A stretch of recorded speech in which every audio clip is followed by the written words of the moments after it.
There are moments in life that don't just hurt, they echo.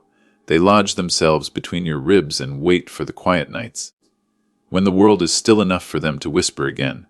I'm not talking about heartbreak in the romantic sense, or losing money, or even missing an opportunity.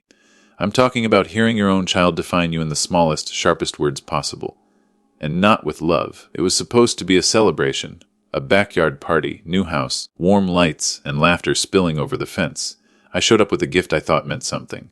But before I could even knock, I heard him. My son. My only son. He's just a poor plumber, he said. Spent his whole life crawling under houses, smelling mold. The laughter that followed wasn't loud, but it landed hard. That's when I realized, sometimes the heaviest weight you can carry is not the tools in your hands, but the silence between you and your child. The air that evening was cold enough to make the fence boards creak. I walked along the side gate, carrying a small wooden box under my arm. Inside was the chess set we'd used for years, the same one with the chipped pawn and the night worn smooth from his little hands gripping it too tightly. I'd planned to give it to him as a housewarming gift, a reminder to move slowly, think ahead, and not get seduced by loud, flashy moves. I didn't make it past the gate. His voice was clear enough to part the air, my old man. He's just a poor plumber. Spent his whole life crawling under houses, smelling mold. There was a pause. Then the polite, tight ladder of people wearing expensive watches. I froze. The wooden box suddenly felt heavier, like it was holding not pieces but years. Cold winters spent on my belly under frozen crawl spaces, summers sweating in dusty attics. Fingers cracked from cold water, but still turning the stubborn wrench that kept someone's kitchen from flooding. In my mind, I saw him at 6 years old, standing in a doorway, eyes wide, saying, "Wow, Dad can fix anything." Maybe the world hadn't changed much. Maybe it was just the way he looked at me that had shifted. I stepped back into the shadow of a bamboo hedge near the fence. I wasn't hiding because I was ashamed. I was staying there because I wanted to remember this moment exactly as it was, like running a finger over an old scar just to feel its shape. When I first took this job, his mother was pregnant. I told myself it was temporary, just until we got on our feet. But years flowed like warm water, carrying away my youth without me noticing. I never had a business card, just a ladder, a toolbox, and a handful of numbers from people who called when the pipes rattled at midnight. I learned to listen to water like it had a heartbeat. The hollow knock was air, the hiss was pressure, the sigh was a loose bracket. It wasn't a clean job, but it was honest. Most nights, I got home after he was asleep. His mother would leave me a plate of food wrapped tight, with a note that said, "Don't eat too fast. It's still hot." Sometimes I had to choose between buying him new shoes and taking a day off. I always chose the shoes. I never called it sacrifice. I called it putting my shoulder in the right place to hold up a roof. That night, he hadn't seen me yet. He leaned against the porch railing, beer in hand. When he finally turned and spotted me at the gate, there was a flicker in his eyes. The kind people get when they realize they've spoken too loudly in a library. I didn't raise the chess set. I just nodded. His mouth opened, then closed like a door that wasn't ready to be unlocked. Some apologies need time to ripen in silence. I walked away. Back home, I set the chess set on its shelf, right where it had always been. The little scratch on the corner from when he was 8 was still there. I sat at the kitchen table, listening to the refrigerator hum steadily, like a heart that didn't want to disturb anyone. Maybe it wasn't just his fault. Maybe I'd been so busy being a good plumber that I'd forgotten to teach him how to see one. A week later, close to midnight, the phone rang. His voice was frayed, like a bag tearing under the weight of water. "Dad, the basement's flooding." I shut off the main valve, but water's still coming from somewhere. I don't know what to do. I didn't answer right away. The silence on the line swelled, like air trapped in a pipe. Then I said, "Do you remember what you said at your housewarming?" There was a swallow. "I'm sorry. Just please help me?" I laced up my boots. And in my mind another word laced up its boots too: conditions. Cold is a funny thing. You think you know it because you've stood outside in January or felt the wind cut through a thin jacket. But you don't really know it until your belly, down in the crawl space of a house built before insulation was an idea, your cheek pressed against damp soil, and your breath turning into little clouds that get trapped under the beams with you. That's when cold isn't just a temperature, it's a presence. It climbs into your gloves, settles in your bones and whispers, "You're going to remember me later." I remembered every winter like that, not because I wanted to, but because they had shaped me. And because, in those years, I thought I was shaping him too. He was just a boy then, 4, maybe 5, still small enough that I could carry him on one arm while unloading tools with the other. Sometimes, when jobs were close to home and his mother was busy, I'd take him with me. I'd park the truck outside some old house with a frosted roof and tell him to stay on the porch while I worked. "Can I watch?" he'd ask, peeking over the edge of the steps. "Too cold under there," I'd say. "Your job is to keep my coffee from freezing." But sometimes he'd sneak closer. I'd hear the little crunch of his boots in the frost, then see his face at the edge of the opening as I crawled out, covered in dust and spiderwebs. His eyes would light up like I'd just returned from some secret mission. "Wow, Dad can fix anything," he'd say, as if it was a fact as solid as the ground we stood on. That sentence was worth more than any paycheck. It made the stiffness in my fingers, the grit in my eyes, all of it lighter somehow. Back then we didn't have much, but he never seemed to notice. Birthdays were cakes his mother baked herself. Christmas presents were often second-hand tools painted over to look new. And still, he'd beam when he opened them, as if I'd handed him treasure. I thought pride was something you built early, brick by brick, so that no storm could knock it down. But storms have a way of finding cracks you didn't know existed. Somewhere between those winters and the backyard party, something shifted. The same boy who once bragged that I could fix anything now laughed about me crawling under houses. Maybe it wasn't cruelty. Maybe it was embarrassment. The kind that sneaks in when you start measuring worth in job titles and bank accounts. I've asked myself if I caused it. If I'd spent too many nights gone. Too many hours focused on someone else's leaking pipe instead of sitting at our own dinner table. If I'd mistaken providing for teaching. That night after his call about the flooding basement, I thought about those winters again. I thought about how much of my life had been spent in spaces too small to stand up in, and how maybe that had made me forget to stand tall outside of work. When he was little, he once asked me, "Dad, do you ever get scared under there?" I told him the truth. No, because I know my way out. I wondered if he knew his way out of this distance between us. As I drove toward his house that night, boots by the door, tools rattling in the back, I wasn't just thinking about the pipes. I was thinking about the boy on the porch steps, guarding my coffee from the cold. And the man inside now, pacing a flooded basement, waiting for a father he'd once thought could fix anything. Maybe I still could, but not just the pipes.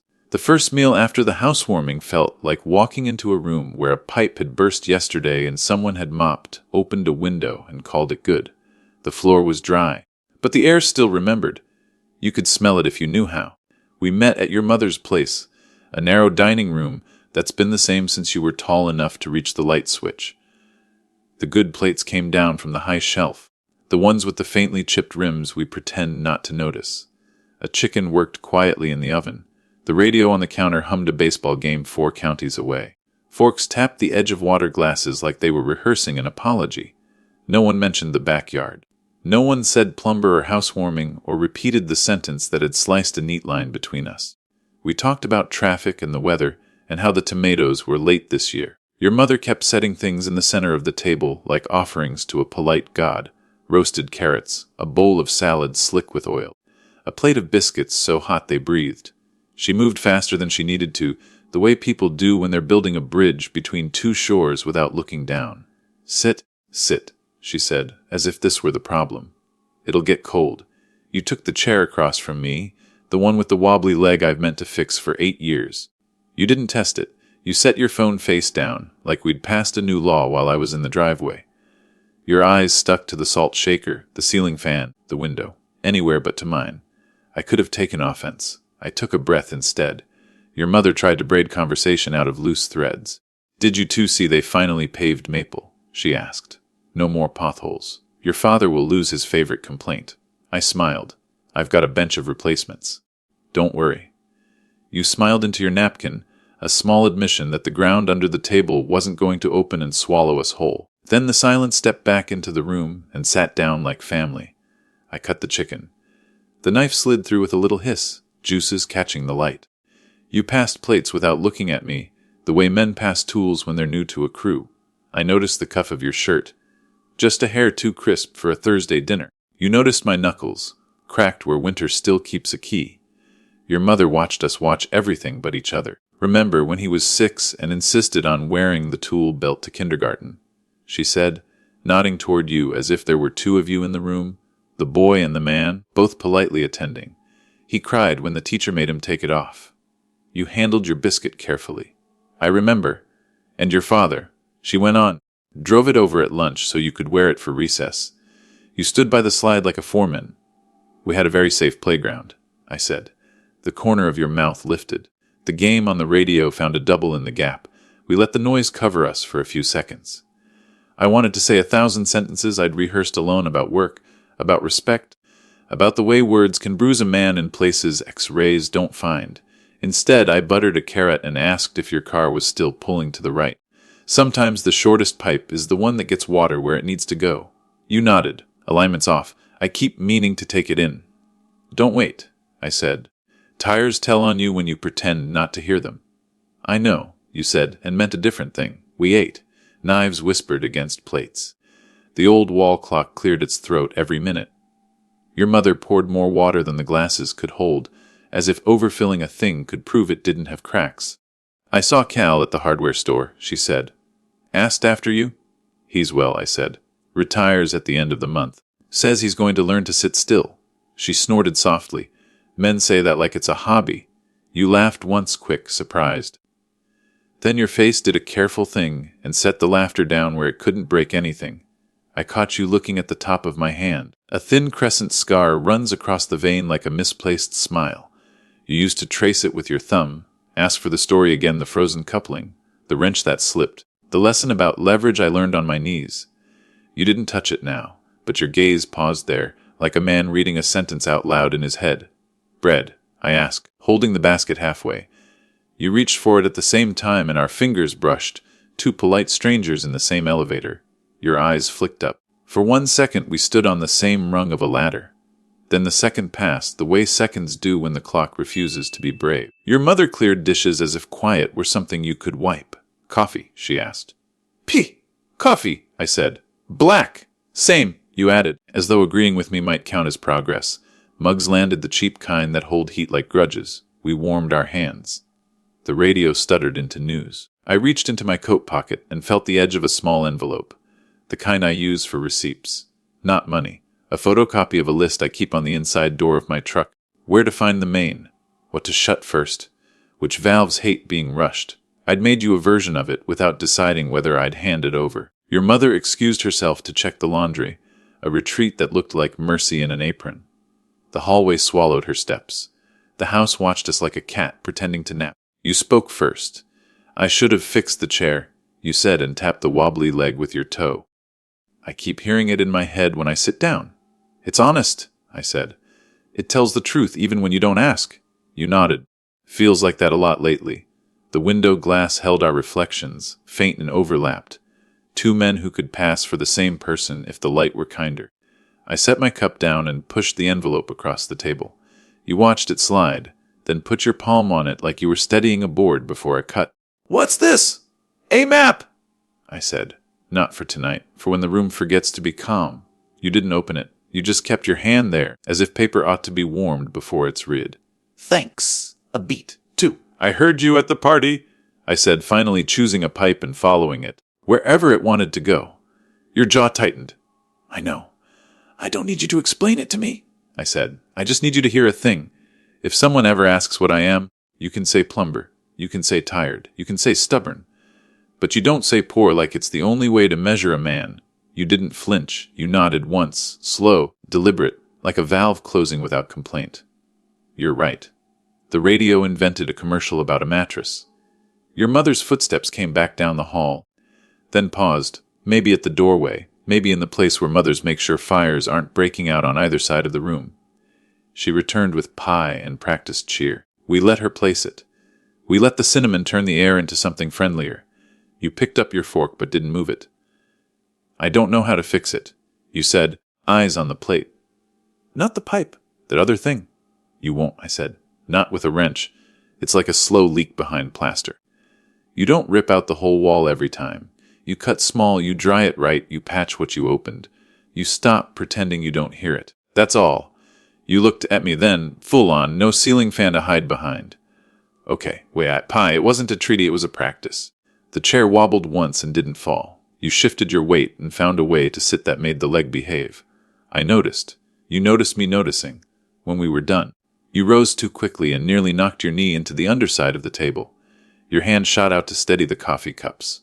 Reflex, sure, but it also looked like the motion of a man who'd decided breakage would not happen on his watch tonight. At the door, you pulled your coat on and faced me with that same determined carefulness. "Thanks for coming," you said, and then corrected yourself. "For staying. Same price either way," I said. A small laugh, honest and unadorned. You opened your mouth like you might add something, then closed it, the chalk settling in the wheel. We stood there for a heartbeat longer than we had to, breathing the same small winter. On the way out, I tightened the hinge on the storm door with my thumbnail, just half a turn on a loose screw. It stopped squealing. You heard it. "How do you always—" "Because I listen for the little noises," I said. "They tell you what the big ones are planning." You nodded, as if the sentence had landed somewhere you could use it, and stepped into the night. The cold met your face and didn't win. I drove home with the window cracked, the air clean enough to keep a man awake. Back at my kitchen table, I set my palms on the wood and felt the old groove where your screwdriver once nicked the finish. The house exhaled. Somewhere between the oven timer and the clock's steady throat clearing, I realized we'd sat through an entire meal without anyone drowning. It wasn't triumph, it was framing, straight level, designed to hold weight later. Upstairs, I put my boots on the mat and listened for the quiet that means the system is holding pressure. It was there, that quiet. The kind you trust after you've earned it. The kind that says the line will still be intact in the morning, if you keep checking it and don't pretend not to hear. It was a Tuesday afternoon when the call came, not frantic like the night of the flooded basement, just clipped and flat. "Sink's leaking," you said. "I've got it handled. Just thought I'd let you know." I could hear traffic in the background. You were already on your way home, already picturing yourself rolling up your sleeves, proving you could keep water where it belonged. I told you I was free if you needed me. You said you didn't. By the time I pulled into your driveway, an hour later, uninvited, the sun was slipping behind the houses, the kind of light that makes metal glow. Your kitchen window was open. I could hear the hollow thud of a wrench hitting tile. You were under the sink, legs sprawled, shoes planted against the cabinet frame for leverage. A small pool had already gathered on the floor, reflecting the overhead light in a trembling oval. Beside you lay a pile of wet rags and a shiny, new adjustable wrench that still had its price tag hanging from the handle. "Thought you didn't need me?" I said. You flinched, then grunted. "I've got it. It's just tighter than I thought." I crouched near the cabinet but didn't reach in. From where I stood, I could already see the problem. Thread tape wound the wrong way. Fitting cross, threaded so that each turn made it bite harder into the brass, while still leaving a gap wide enough to weep. You were making it worse, but I didn't say it. I just listened to the scrape of metal on metal. Water dripped steadily into the bowl you'd set under the peak trap, each drop making a sharp little ping that echoed in the cabinet. You pulled your wrench back and frowned. "Why won't it stop?" "Because it's not just the pipe," I said quietly. "It's the way you're holding it." You slid out, shoulders tense, face flushed, not just from the heat. "If you came to say I'm doing it wrong." "I didn't," I said. "I came to see if the leak was the kind that waits. Turns out it isn't." I took off my coat, set it on the counter, and dropped to my knees. You stepped aside but stayed close, arms folded. I didn't rush. I unwound the joint slowly, letting the water run over my hands. The smell of metal and detergent filled the air. "See this?" I held up the fitting, turning it in the light so you could see the faint silver bite marks from your wrench. Every turn you forced made the threads want to run away from each other. You didn't answer, but your eyes followed my hands as I cleaned the joint, rewound the tape, clockwise, snug but not choking, and eased the fitting back on. My fingers worked without hurry, finding that point where the metal seemed to agree with itself. The drip stopped, not gradually, just gone. Silence in a kitchen can be louder than water. You exhaled through your nose, the way people do when they're half relieved, half resentful. "So I can't even fix a simple leak without messing it up." I sat back on my heels. "You can, but you can't do it by fighting the pipe. It's not about muscle. It's about listening for when it's ready to seal." "That's poetic for plumbing," you muttered. "It's true for most things," I said. We wiped the floor together in silence. You still moved with that edge, like my presence was a test you hadn't studied for. But I caught you watching the way I dried the fittings before putting the wrench down. Not rushed, not careless. When everything was back in place, I ran the tap and let the water flow. No drip. You bent to look under the sink again, almost suspicious that the quiet was real. You could have told me what I was doing wrong over the phone, you said. I could have, I admitted, drying my hands on the last clean rag. But then you wouldn't have seen it. You leaned against the counter, arms looser now, and you wouldn't have gotten to teach me. I smiled a little. I didn't come here to teach. I came because I know how small leaks turn into rotten floors when no one's paying attention. Something shifted in your face. Not quite an apology, not quite surrender. More like the first time a wrench finally turns, and you realize it's been frozen for years. I packed my tools, but before leaving, I reached into the cabinet one last time, checked the shut-off valve, and opened it halfway. Leave it like that for a while. Less strain. You nodded. Got it. As I stepped into the evening air, I thought about how fixing pipes was the easy part. The hard part was letting someone think they could do it alone. Until they realized the leak they couldn't see wasn't in the plumbing at all. The rain didn't fall so much as lean. Hard sideways, shouldering the house the way a man tests a door. By 10 o'clock the gutters were saying uncle. By midnight the street was a slow river. That's when the phone lit the dark. Your name, your breath, dead. Basement. There's water coming in from everywhere. The pump's dead. I tried the outlet. Is anyone downstairs? Nupo. Good. Touch nothing metal. Meet me at the door. I drove through sheets of water that made the world a single smear of glare. When I pulled up, the downspouts were spitting at the foundation like they hated it. Inside, the house smelled like wet cardboard and panic. You met me barefoot, eyes bright the way they get when a person can't decide whether to apologize or swear. Show me, I said. At the basement door, the water flashed silver at every lightning pop. 2 inches at the landing, higher in the far room. Cardboard boxes had overturned and become honest about what they were paper. A laundry basket nudged the stairs like a dog begging to be let up. Somewhere deeper, the sump pump coughed, then went quiet. You reached for the switch. I caught your wrist. First rule, I said. Power before water. We're wasting time, you snapped. We're saving a life. I had you kill the basement breakers at the panel. Then we tested outlets with a pen tester. No scream of light on the tip, which is the only silence I like in a flood. I handed you rubber boots and kept you on the dry side of the bottom step while we talked triage. Order of operations? I said, slow so it would stick. 1. Make electricity safe. 2. Get the pump working or bring in another. 3. Move what can't get wet. 4. Control where the water goes. We don't do 5 until we've done 1 through 4. You swallowed hard, nodding like a student who's late to class. We waited. The water was winter cold, the kind that bites bone and then pretends it never met you.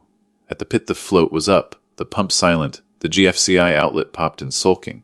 You reached to reset it. Not yet, I said. Check the cord. Keep it dry. We strung an extension from an upstairs circuit, draped it over a broom across the stair rail, taped the plug junction above shoulder height so it wouldn't kiss the water if one of us slipped. I had you reset the GFCI and raise the float. The pump hummed, hopeful, and then did nothing a pump should do. Impellers jammed, I said. Listen to the tone. You frowned. It just sounds wrong. That's the sound of a job that looked easy at the store. I killed the power and pulled the pump by its handle. You steadied the pit light, jaw-tight eyes following every move. I cracked the housing and the story announced itself a wad of laundry lint, 2 hair ties, a coin, and the universal villain, mulch chips from last spring's over, enthusiastic landscaping, tunneled through the window well drained and appointed themselves water management. Outside, you said. Outside, I said. But first we clear the heart. We clean the impeller with a fork from your junk drawer, because sometimes you use the tool you have, not the one you want. I spun it with a finger free now, the way a thing should be when it remembers its job. We reseated the cover, rehung the pump, lifted the float, this time when it hummed. The water in the pit walked down like it knew the way. The level around our boots paused, decided to follow, and began to fall in a slow, stubborn surrender. Move, I said. Books first, photos next. Kutches don't get to be heroes. You wanted to argue about the rug. I pointed at the album on the low shelf. You closed your mouth and grabbed it with both hands. We built a towel dam at the base of the stairs and slid sheet pans under furniture legs, wrapped with foil. Cheap, fast risers. I sent you to set up fans in the dehumidifier from the hall closet. Cords high, paths clear. You came back with your hair pasted to your forehead and something like focus on your face. Wet vac, you asked. After we fix the reason this is happening, I said. We don't bail a boat with a hole we can plug. We went out into the rain. Lightning stitched the yard to the sky. At the north downspout the elbow had blown off and was blasting a fire hose straight into the flower bed, which had become a trench politely delivering water back to your foundation. I had you kill the gutter run with a plastic cap and a strap, then we jammed a spare elbow on, muscled a length of corrugated away from the house, weighted it with bricks. At the window, well, the gravel was a soup. I had you dig a path to the grass with your hands. Mud found your forearms and didn't ask permission. This is disgusting, you muttered. It's cheaper than drywall, I said. We ducked back inside. The pump was winning now. Water around our boots slunk away to the pit with that meek, after the storm sound. We pulled out the wet vac and played the most boring game in the world, fill, dump, repeat. You wanted to go fast. I made you move steady. Lightning thudded, thunder answered, and still we kept to the cadence that doesn't make mistakes. Somewhere in the middle of the third tank, you looked at me with irritation hot in your face. You could have done this in half the time. I have, I said, for strangers. Tonight I'm not the contractor. I'm your father. And that means what? Letting me drown. It means letting you learn how to swim with someone's hand under your ribs. You didn't smile. But you didn't speak for a while after that, either, except to ask for the next step before I said it. We squeegeed toward the drain. We checked the floor clean out, clear, mercifully. We set fans so they crossed the room in an X like two men agreeing without words. The air began to feel less like a mouthful and more like air. By 3, the pump cycled only now and then. The wet line on the block wall was a dark ring a foot high, a mark the house would remember. We peeled back the baseboard by the worst of it, labeled the pieces with pencil, rested them on shims so they wouldn't cup while they dried. You knelt, careful, like a man handling an old photograph. I thought the pump would just handle it, you said. You buy the thing, you plug it in, it does the work. Everything works until it doesn't, I said. The job is knowing what fails and when. You sat on the second stair, elbows on knees, hands muddy, eyes finally steady. The heat had left your anger and gone into something else. Something that looks a lot like respect when it grows up. What now? Bleach the floor. Toss what smells wrong tomorrow. Call your insurance and tell them you did mitigation. Use that word. It's the one they respect. Schedule new elbow straps and longer downspout runs Saturday morning, not someday. And put your childhood photo albums higher than the plumbing shelf. They're your real valuables. You nodded. You always make lists. Lists are how we stop panic from pretending to be a plan. You stood, rolled your shoulders, and looked at the basement like it was a map you could finally read. Then you looked at me the way you used to, the 6-year-old in you sneaking past your jawline for a second. I was mad when you wouldn't just do it, you admitted. Back at the start. I know, I said. Mad's fine. We just don't let it hold the wrench. Something unwound in your face. You stuck out your hand, ridiculous and formal, and I took it because sometimes ceremony deserves a turn. Your grip was wet and cold and stronger than last month. We drained the last puddle, set the dehumidifier to stubborn, and went upstairs. The kitchen smelled like coffee that hadn't been made yet. I wrote on a sticky and slapped it on the fridge breakers first. Cords high. Pump, then boxes. Outside matters. Call Dad after you've done the first 4. You stared at it like a relic, then laughed. You're going to make me keep that, aren't you? Frame it if you want, I said. It's worth more than the rug. At the door you paused. You'll look at the window well with me tomorrow. In daylight. Tomorrow, I said. We'll make it boring. When I stepped back into the thinning rain, the street was already draining itself. The way a body does when it's done with fever. Behind me the pump kicked on once, then fell quiet. I could have stayed to watch over it like I've watched over you for decades. Instead, I trusted the float I'd just taught you to trust. Driving home, I thought about the insult in a backyard and the apology that never had to be spoken out loud. Respect is a slow thing. It doesn't arrive with a speech. It arrives with a man standing knee-deep in cold water, choosing to learn instead of rage. The storm moved east. The road shone.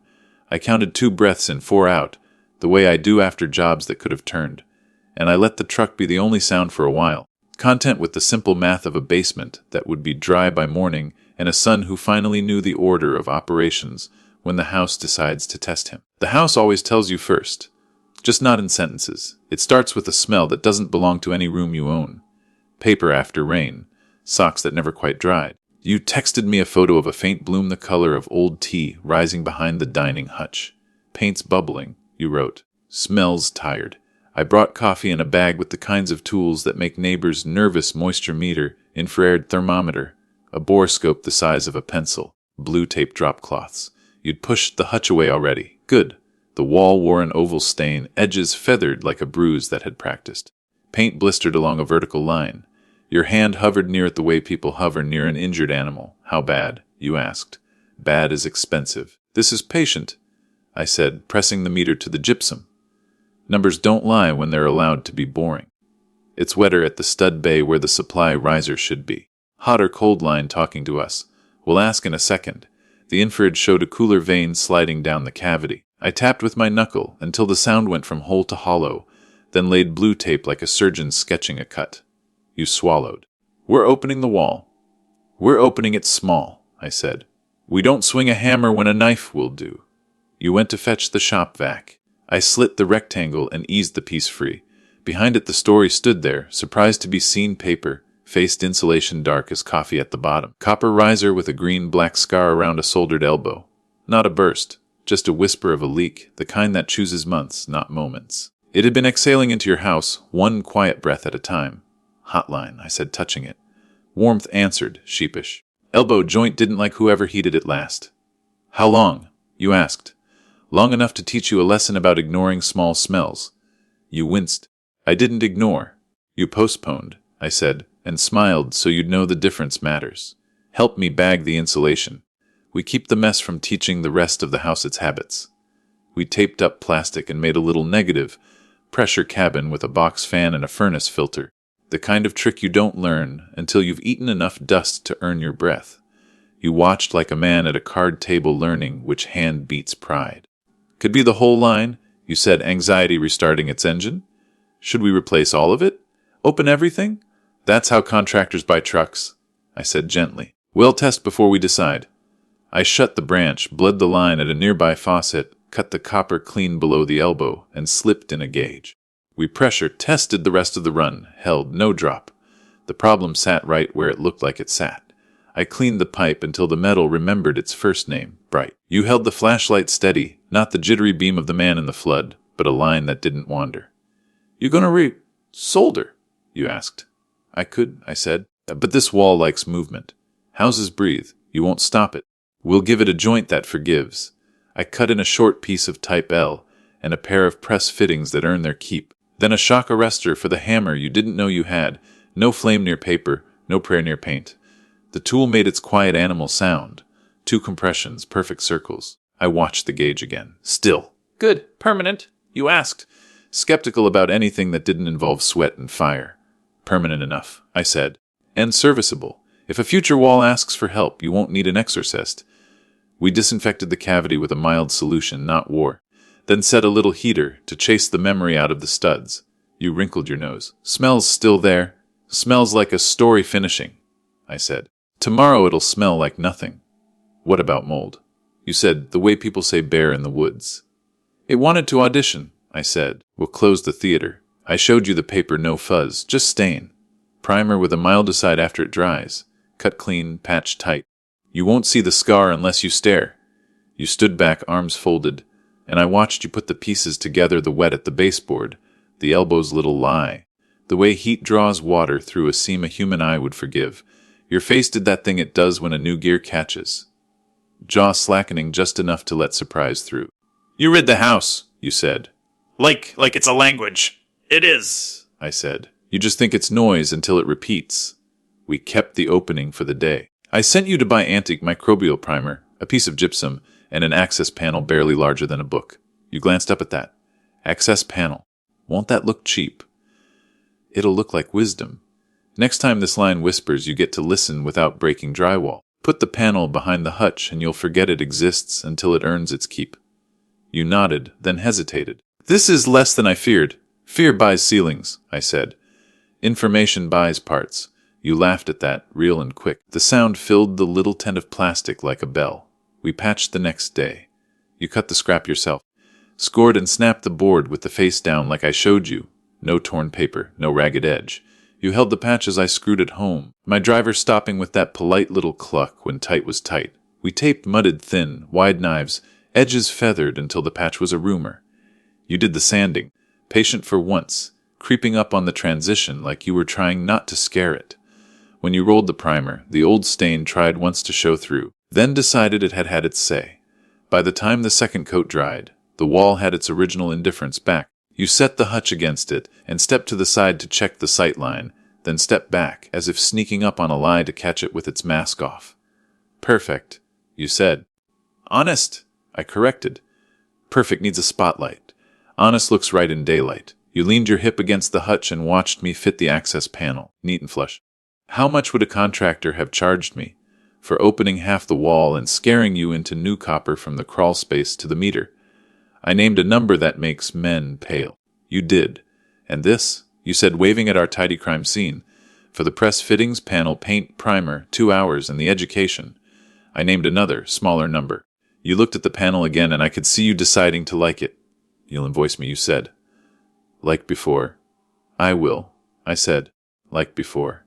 You followed me to the truck with the same old habit, hands in pockets, chin down, questions stacking like lumber behind your teeth. Damn! What made you look for the elbow first? The bruised shape, the temperature trail, the way the paint bubbled only along the stud bay. Not the whole span, I said. But mostly, 30 years of listening to quiet things before they get loud. You nodded at that like a student writing a line on the front of a notebook. As I climbed in, you reached up and touched the knuckles on my left hand, split from some other job, the skin tough as an old boot and still somehow quick. You weren't just fixing something, you said. You were translating? If you learn the alphabet, I said, you won't need me for every sentence. That's kind of the point, you said. And for once, no one felt replaced. We both felt relieved. That night, while the last of the primer dried and the little heater ticked itself off in the empty cavity, your text arrived. I smelled it for a week and kept thinking it was the trash. It wasn't the trash. Thanks for showing me the difference. I put the phone down and smiled at the ceiling of my kitchen, as if it were an old friend that had just confessed it still squeaks in winter. Houses and sons, both complicated, both translate better when no one's shouting. It was the kind of Sunday that pretends to be easy. Casseroles lined up like a parade, aunts counting forks like generals, kids skidding across hardwood in socks too slick for their intentions. We were at your grandmother's, same small house that's held every argument and forgiveness we've ever managed. Somebody had taped crepe paper to the doorway and written HAP7ATH Manet in letters that listed to port. I brought ice, because showing up with empty hands is its own kind of leak. You carried in a pie with the seriousness of a man transporting glass. Your mother took coats, the aunts took attendance, and the cousins took the good chairs as if they'd paid for the upholstery. Put the ice in the laundry sink, your uncle said, waving me past the kitchen. The kitchen one backs up if you look at it wrong. The kind of joke people tell about sinks and people both. I washed my hands at the laundry tub anyway. Warm water over knuckles that remember winters better than calendars do. Coming back through the kitchen, I caught a sentence that didn't have the decency to hide. Still crawling under houses. Aunt Luann, voice low but not low enough. Ate his age. He'll ruin his back. Should have planned better. A cluck of tongues. Another voice. Cousin Drew. The one with shirts that brag. Lucky the boy made it out. White collar now. Whole different class of people. They weren't trying to be cruel. Advice often wears cruelty by accident. But words don't care how they're dressed when they land. You were at the end of the counter, back to the fridge, paper plate in your hand and nothing on it. Your eyes did the little flinch people do when a firework goes off 2 blocks away. Not danger, just memory. You didn't say anything. Not right away. And for a second, I watched something I recognized pass over your face, the map you draw in your head when you're deciding which room a truth belongs in. I reached past you for the stack of napkins and let my arm graze yours, a brief, ordinary contact that said I heard it too, and we were going to keep the ceiling where it belonged. You swallowed, put the plate down, then picked it up again like a man choosing whether hunger or pride is heavier. At the dining table, your grandmother banged a spoon against a glass and made a speech the size of a quilt square. Health, weather, gratitude don't fight over the last roll. People laughed. The room broke into smaller rooms. In the kitchen, the quiet resumed its own kind of work.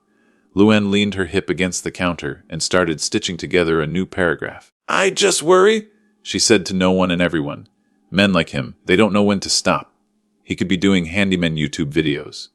Less crawling, more sitting. Monetize." She smiled at the word like she'd fed it herself. "You set the empty plate down so gently it didn't make a sound. Then you did something I hadn't planned for. You stayed where you were. Not to argue. To listen, the way a man listens to a wall before he opens it." Drew, who has never fixed anything on purpose, nodded toward the backyard. "Remember when the water heater blew at my eyes and the whole place smelled like pennies? He took all weekend. A real plumber would have swapped it in an hour." He said it like a compliment to efficiency and an indictment of care. I found the drawer with the good knives, took one to the ham like it owed me a debt I didn't plan to collect. Behind me, your voice arrived without fanfare. "That weekend?" you said. "I was 11. He let me hold the flashlight. Took longer because he was teaching me where the shutoff is, so next time I wouldn't call anyone at midnight." You didn't look at Drew. You looked at the ham at my wrists, at the blade sliding through kind meat. Saved Ma $300 and 2 stories she would have told about a stranger in her basement. Luann made a small noise, halfway between apology and persistence. "Honey, I'm not saying he isn't useful. I'm saying, well, look at those hands." You did. You looked right at my hands. You took the carving fork from me and slid it under the roast, steady as a level. "I've been looking," you said, and I heard the sentence land on a different subfloor inside you. "I missed a lot the first time." No one likes to be corrected with gentleness. It leaves you no corner to fight from. Luann patted your arm with 2 fingers like she was testing a finished seam. "I'm glad you appreciate him," she said. "I do." Truly. Then, unable to leave well enough alone, but men need to be realistic at a certain point. At a certain point, you said softly, men get to decide for themselves what hurts more, stopping or staying. You wasn't angry. You were done, which is a better kind of ending. Someone called for more glasses. An aunt discovered the dishwasher hadn't drained and announced it like weather. I peered under the sink for sport. Sure enough, disposal tied into a low loop, a kinked hose doing its best impression of a policy failure. I closed the cabinet. Not my house, not my Sunday. You caught me closing it and grinned without teeth. "Don't you dare," you said under your breath. "You're off duty." "Let it be ugly." "Copy." I said we carried plates to the table. The cousins argued over football in a language older than their opinions.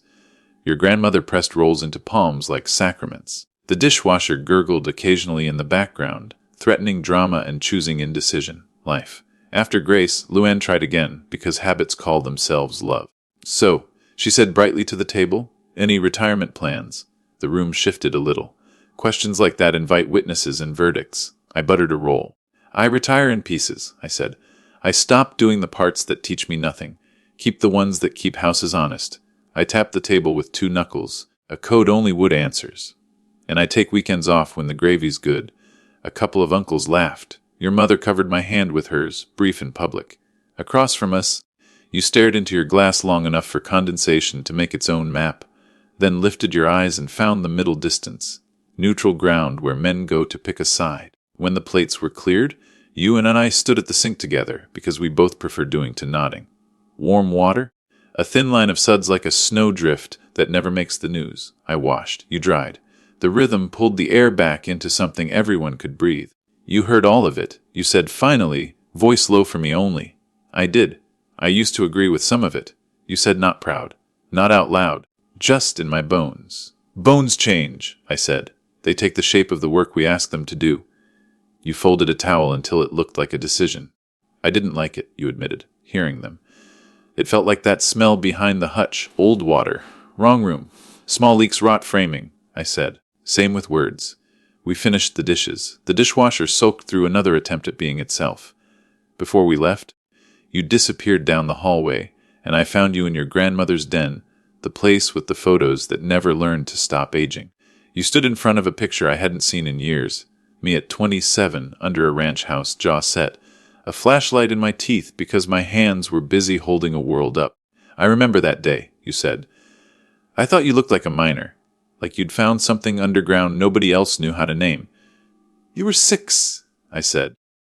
You sat on the porch and kicked your heels against the step and told your grandmother I was saving the house. You smiled at the carpet. Then I forgot. Then you remembered, I said.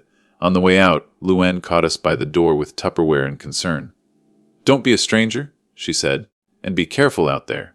Pipes don't care how good a man thinks he is. Neither do people. I said, friendly as a blanket.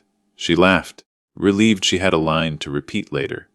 In the driveway you opened the trunk, set the pie tin in, and stood there with your hand on the edge like it was a rail on a ship. I wanted to say more, you said. In the kitchen? Make a speech. But it felt like over-tightening a plastic fitting. Good read, I said. Tight is tight. You shut the trunk. You didn't hug me. We don't need that every chapter. You just said, come by Tuesday. We'll finish the baseboard in the dining room. I want to do the miters myself, Tuesday, I said on the drive home. The day replayed in small sounds, the click of a carving fork, a spoon against glass, the quiet clatter of plates in a sink where two men decided to be related on purpose. Somewhere behind me, in a house that has seen every version of us, a dishwasher finally drained. Or it didn't.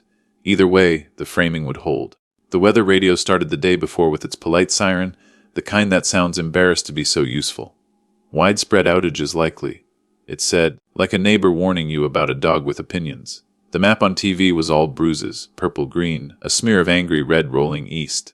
I texted you 2 sentences because that's all storms deserve top-off gas. Find the long cords. You wrote back a thumbs up, and 10 minutes later, a second text I liked better. Where do you want the generator? Not inside, I said when I called.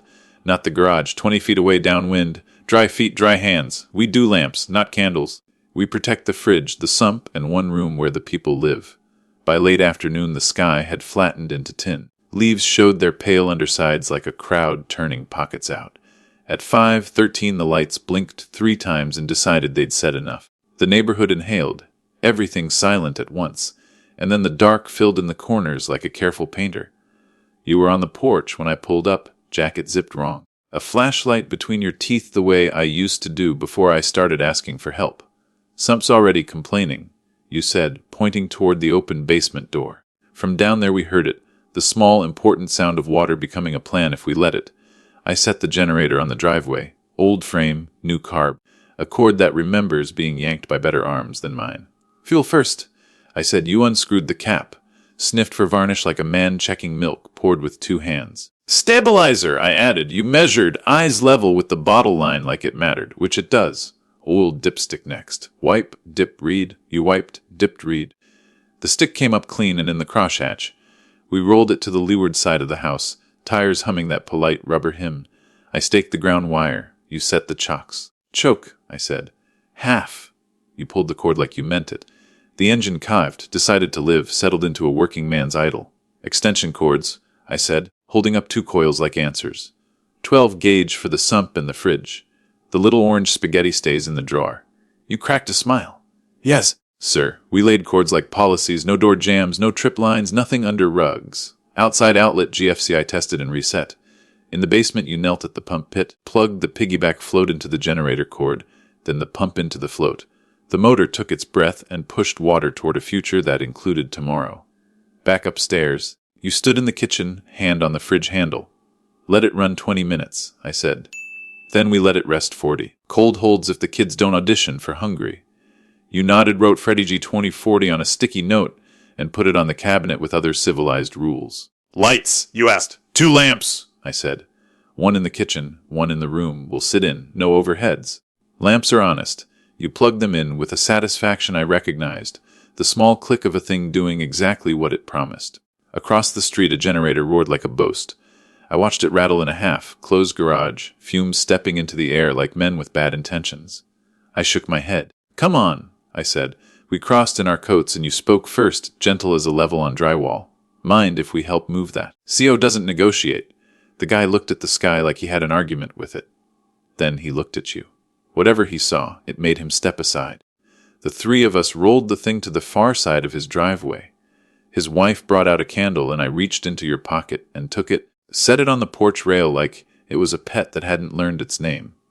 Lamps, you said, and the woman nodded like she'd just been invited to a simpler church. Back at your place, the house began to sound like a cabin, wind threading the eaves, generator humming behind it, sump clearing its throat every few minutes. We killed the kitchen overhead and let the 2 lamps do their small job. Yellow light is better than brave light. Phone chargers, you said. Pick one, I said. This isn't a mall. You chose the kitchen outlet, set both phones on the counter like tired animals, and wrote Sardi Roteyuan on another note that didn't need to exist and helped anyway. Your mother put a pot on the gas stove and lit it with the lighter she keeps for birthdays. Steam rose slow from soup that forgives shortages. The three of us stood there with spoons and the kind of quiet that isn't empty. This feels, you started, then stopped, like we're camping. Camping with refrigerators, I said. The best kind. The wind changed keys.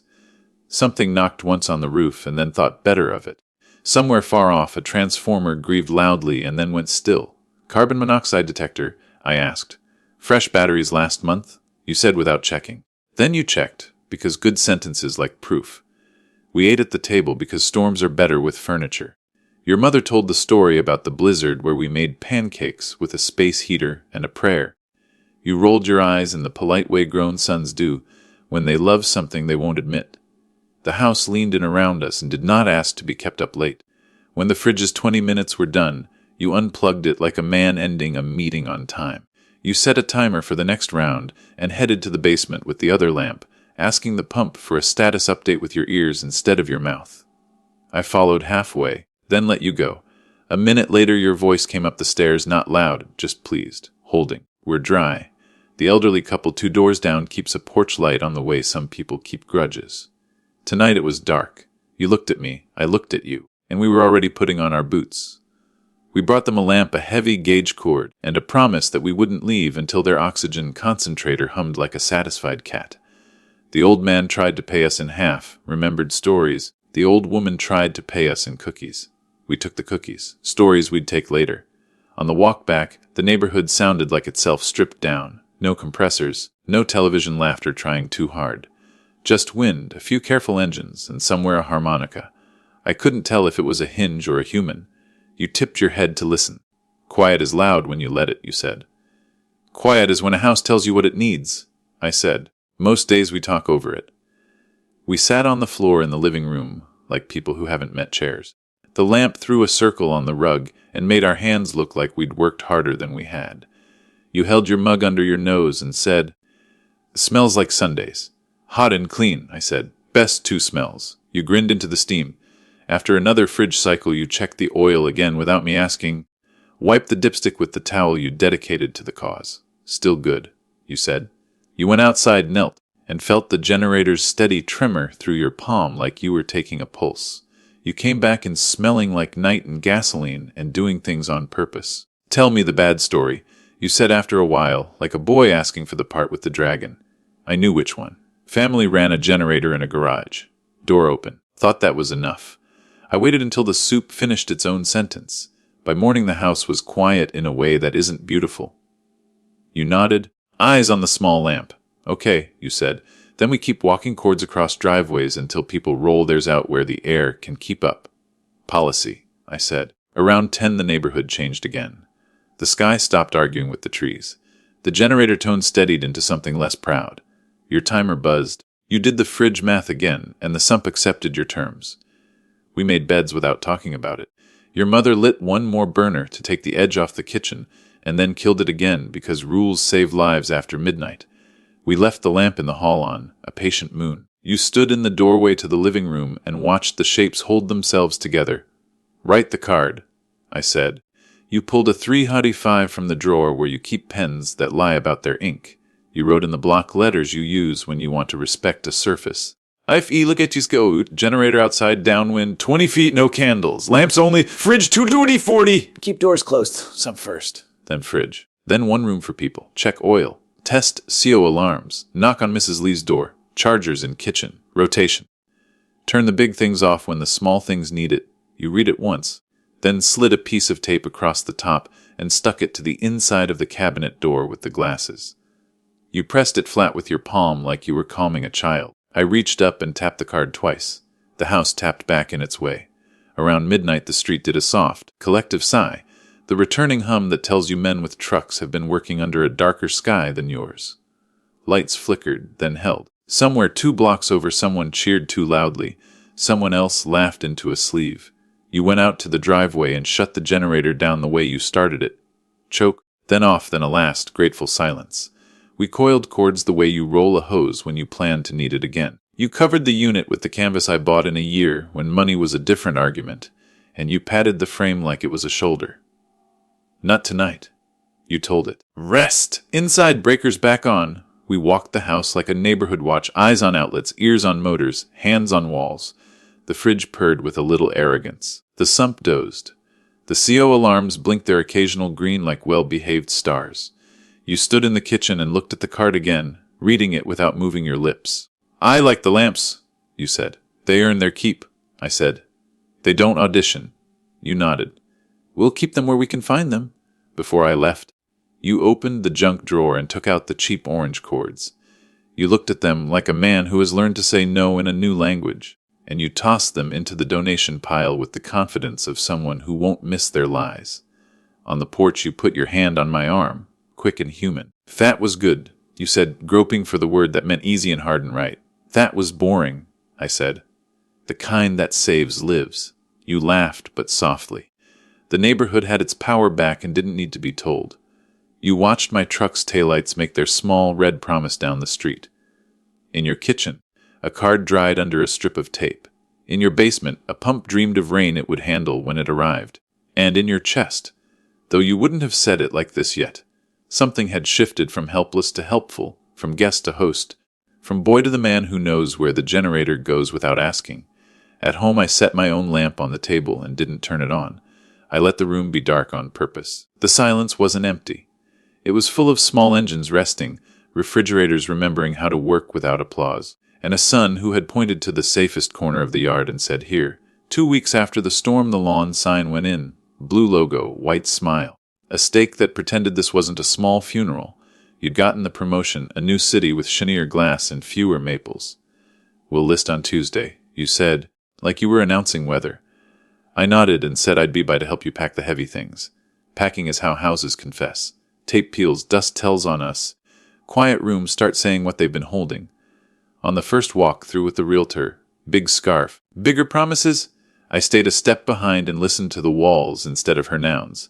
The dishwasher purred with a small throat, clearing on startup. Your water heater sang a tired metal song when it lit. The powder room sink swallowed slow and resentful. Looks great, the realtor said. Well, fly through inspection. Well, pass, you said, steady, because you believed we had earned calm. I came back the next morning with a thermos and the bag I don't brag about, the one with parts that save Saturdays. You were at work. I texted you a picture of the porch light and the caption, "Need your ladder," and you sent back a thumbs up and the code to the lockbox. In the kitchen, I slid the fridge forward on 2 pieces of cardboard and found what I expected, a saddle valve biting the cold line like a tick. Its chrome body pitted from years of pretending to be a valve. The plastic ice maker line made a tight S, turn that belonged on a roller coaster, not a house. I shut the main and bled the line at the basement sink the way you've learned to. Open high, open low, let gravity help. Saddle off, burr cleaned. I cut in a proper T, ball valve, and a short run of copper to a compression stop with a clean ferrule. No kinks, no begging. The kind of joint that looks like a decision instead of a workaround. Water back on, sweat rings bright. A paper towel held under the fitting like a truth detector. Dry under the kitchen sink, the trap was an S, not a P, illegal in every codebook and every stomach. I pulled it apart and the stink told me the rest. I rated the arm with a proper P trap, correct fall. No flex pipe trying to remember its morals. The dishwasher high loop sat lower than the disposal's side inlet. I unhooked it, fastened the line high and tight under the counter with 2 clamps like a parent who means it. The disposal's knock out for the dishwasher had been punched, but the gasket they'd used was cheap and tired. I swapped it for one that will still be telling the truth when your next tenant learns to cook. In the mechanical closet, the water heater had 1 strap when the code wants 2. The TPR discharge pipe ended with a proud little elbow 6 inches off the floor, turned up like it wanted to spit into someone's face. I replaced it with a straight run, full size, pitched to the floor, a mouth that wouldn't surprise anyone on a bad day. I added the second seismic strap and a pan under the heater with a drain line to daylight. I checked the expansion tank, dead as a doornail. I pumped it to match line pressure and wrote the date on the steel with a Sharpie so the next person would know we thought about them. By lunch, I had a new habit. Every fix got a photo and a note on a 325 I kept in my breast pocket, not for an inspector, for the long memory of a house. Up in the hall bath, I met the saddest thing. A toilet supply line that had been over-tightened to the point of begging, the braided stainless flattened by a wrench that didn't understand mercy. I replaced it with one that respects threads, snugged by hand in a quarter turn. I opened the tank and found the flapper closing late and the chain tangled. I cut it short, set the waterline, then colored it with a strip of food dye and waited to see if the bowl went green. It didn't. Good. In the attic I crawled along the joists, my knees remembering decades. The dryer vent ran into the soffit, dumping lint into a space where it could become a mouse hotel and a fire invitation. I ran rigid pipe to a proper cap, taped the seams with foil, not hope. I cleared the HVAC condensate trap, added a float switch so the pan would cut power before water made its favorite speech. I flushed the line with vinegar and patience. Back outside, the hose bibs lacked vacuum breakers. Cheap insurance. I threaded two on and gave them a quarter turn past snuck. The irrigation backflow was a little brass lyre with the wrong tag. I swapped it for one the city would recognize when they stopped by to pretend they were surprised we'd done it. Electric is not my license. For the panel I called Benny, who has the right sticker in the right hands. He came late in the day, boots dusty. Lunch in a brown paper bag he never finishes. Double, taps on 3 breakers, he said after a minute. Heard neutrals sharing where they shouldn't. He fixed it, added a bonding jumper around the water meter, because people forget water isn't a ground anymore, and labeled the dead mysteries the last guy left blank. I paid him cash and he handed half of it back. For your boy, he said. Closing day shouldn't bite. I stuffed it in his pocket and told him to keep buying the good coffee. At dusk I went to the curb and turned the city stop just enough to make sure it would move if someone in a vest asked it to. It squeaked like a violinist learning a new piece. I worked it back and forth until it remembered cooperation. Next morning I returned with paint, joint compound, sandpaper, the cosmetic kindnesses. The ceiling crack in the dining room where we'd once caught water looked like a healed bone. I skimmed, sanded, primed, and painted until the patch was only a suggestion. I cleaned the oven door glass because inspectors open them even when they say they won't. I pulled the fridge back into place, leveled its feet so the door would close with decency. I left receipts in a manila envelope labeled Feltars. Not because I was hiding anything, because I was telling the truth in a language you would not argue with. I taped a small card inside the pantry door, PRE, C. Losaninge, test GFCI as a kitchen bath garage it. Shutoffs turn freely, TPR line clear to floor. Dryer vent to exterior, backflow presentee irrigation hose, Trapapie not S main stop accessible. Photos in envelope. I signed it with no name, just a date. Inspection day I stayed away on purpose. I walked the hardware store like other men walk museums. You texted at noon. He said he's never seen a for-sale water heater with an expansion tank that was actually charged. Then, Pinnell labeled, dryer vent correct. He complimented me.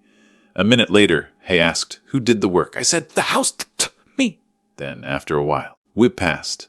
I sat on a stack of drywall and let the text do its small work, not pride, not exactly, relief maybe, or gratitude that the house would move on without lying about who it was.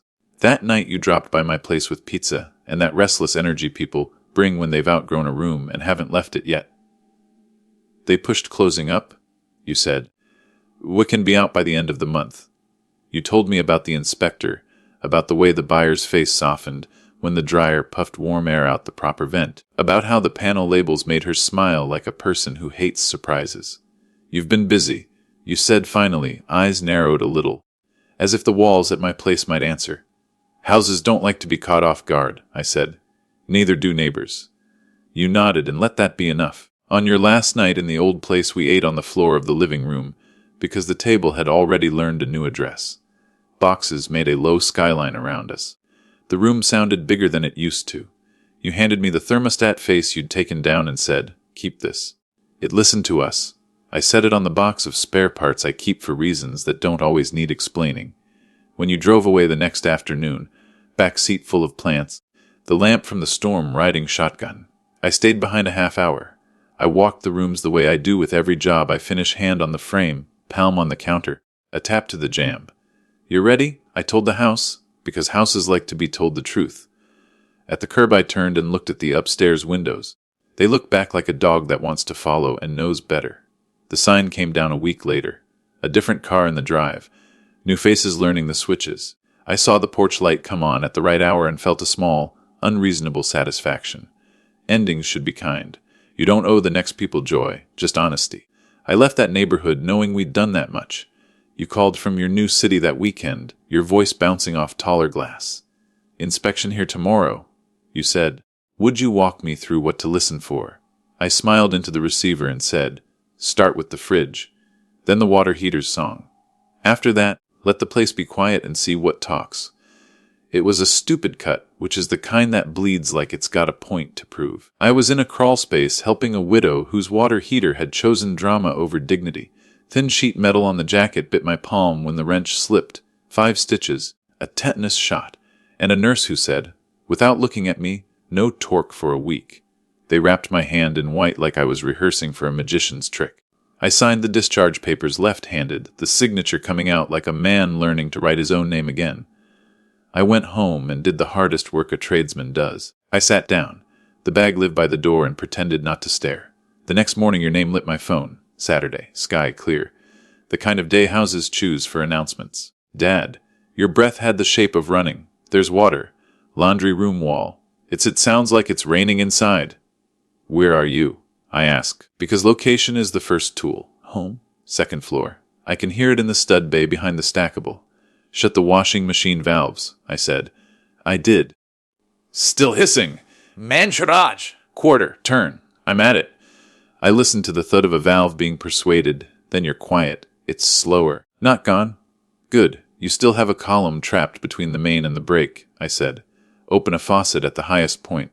Master bath hot and cold. Then the lowest, outside spigot. Let the line exhale. You set the phone down. I heard feet handles air, the first tired coughs of water saying uncle. The hiss behind your laundry softened to a soak. Leak location? I asked. Back of the washing machine wall. There's a wet seam at the baseboard. Paint's ballooning. Okay, I said, and breathed like a man turning a page. We're going to make a hole. Your hole. Not for curiosity. For control. Find the stud finder utility knife 6-in-1. Towels, a bucket, the shop vac. And tape a garbage bag over the washer to keep falling plaster out of the guts. You laughed once. Dry. You sound like you're here. I'm not, I said, and looked at a hand that agreed. So you'll be. You FaceTimed me and set the phone on the dryer so I could see your hands. Your face was calm in the small corner square, which is a kind of skill. I had you score the paint blister and peel it back slow. Water slid out, polite for a second, then earnest. You cut a square between studs low enough for draining, high enough to keep the base plate dry. When the section dropped, the cavity showed its secret, a pinhole stream from a copper elbow, a bright tick where a nail had aimed wrong sometime before you owned the house and decided to become inevitable today. Construction nail, you said, the new city in your voice not strong enough to hide the old neighborhood. Must have just rusted its way honest. Not rust, I said. Galvanic stubbornness. But sure, honesty. You looked at my bandage on the screen. Can you? I can't hold a torch, I said. But you can hold a plan? Silence. Then, tell me what to buy. 1/2-inch copper slip coupling, emery cloth, flux, soldered torch, heat shield, spray bottle. Or, if your courage prefers, training wheels. 2 shark bite caps to stop the bleeding until a licensed guy can sweat it right, I said. Also a new quarter, turn stop for the laundry box while you're in there, and a roll of pulley to make a tent for the fan. Shark bites. You decided. Then Benny's guy for permanent. Wrong license, I said gently. Benny's a Sparky. Call the number I texted you, Lewis. He sweats straight lines like prayer. You were in and out of the hardware store in 20 minutes, sending me ISIL photos like postcards. Back home, we worked the steps. Deburr the cut. Clean until the copper remembered it's supposed to shine. Push to connect until the O-ring sang. Pull test like a skeptic. I had you cap the offending leg, then crack the main a whisper to pressurize. The cap held, the hiss died like a rumor. Now make it ugly on purpose, I said. Drill 2 weep holes at the bottom of the cavity. Water hides. Give it permission to leave. You did. We both listened to the soft patter in the bucket. The sound drywall makes when it admits it isn't forever. You set the fan to move air through the wound, taped pulley to create a negative pressure tent, pulled baseboard gently so the paper face wouldn't tear like tired skin. You labeled the back of the trim with a pencil. Laundry S wall, 34 inches, because future you deserves breadcrumbs, insurance. I asked. Do we claim? Maybe, I said. Document like a man who might photos before, during, after 2 sentences for the adjuster, not 20 supply elbow pinhole behind laundry. Shut-off operated. Mitigation begun within an hour. Names and times. You wrote it on a card and stuck it under a magnet on your fridge, the way I've taught you to make walls remember. Then you wiped the dryer feet and leveled the machine, because you'd noticed the thrum in the spin even before today taught you to hear more. Luis arrived at 3 with a torch and a smile that had spent years being on time. He peeled back your pulley, nodded approvingly at the temporary cap, and cut out the wounded elbow plus a courtesy inch. Nail from rough in, he said, same diagnosis in a different mouth. He dry, fit new pipe. Fluxed like a man making a small promise, and heated the joint until the soldier decided to believe him. Bright rings, no drips. He charged less than he could have. Which is how you know a man likes his day's work. He said I did good. You told me on the phone after. He said most homeowners either drown or overheat the house. You didn't, I said, and let the sentence sit where it wanted. Later, when the house had stopped sounding wet and the fan had learned its ceiling, you called again. I was on the porch with my stupid bandage, practicing not being necessary. I kept waiting to feel alone, you said. Like the first time I watched a pipe break. But it felt more like, you searched paper before panic. Do the next right thing. Your voice in my head. Sorry, that sounds... It sounds like the house is teaching you back, I said. You were quiet a moment. It's not lost on me that you couldn't come, you said, and that it made me show up. Don't make a religion of me being absent, I said. I prefer showing up, but if I can't, you can. In the morning you texted a picture of the whole trimmed square, the new backer screwed in, the first thin coat of mud feathered whiter than pride. Next to it, a list on an index card in your handwriting, valve first, high faucet so low spigot, hole for control, not curiosity, fan, pulley, tent, photos, names, times, permanent beats pretty. You'd added a line at the bottom, respect the threads. Stole that from you, you wrote. Good thieves improve the neighborhood, I replied. A few days later the nurse snipped my stitches and told me I could be a person again. I drove over with a sanding pad and a second coat's patience. You were already on the last pass, sanding like you were sneaking up on a story. The patch disappeared into the wall's memory. We painted to the corner, then to the next, because color likes to lie if you let it stop mid-sentence. When we were done you handed me a magnet from your fridge, plain black, scuffed, and said, for your shop. So you remember I've got one too. I stuck it on my van door next to a fading sticker that says no Friday YLUNCS. The two looked like they'd been arguing about something for years and finally learned to agree. On my way out, I rested my palm on the laundry door frame.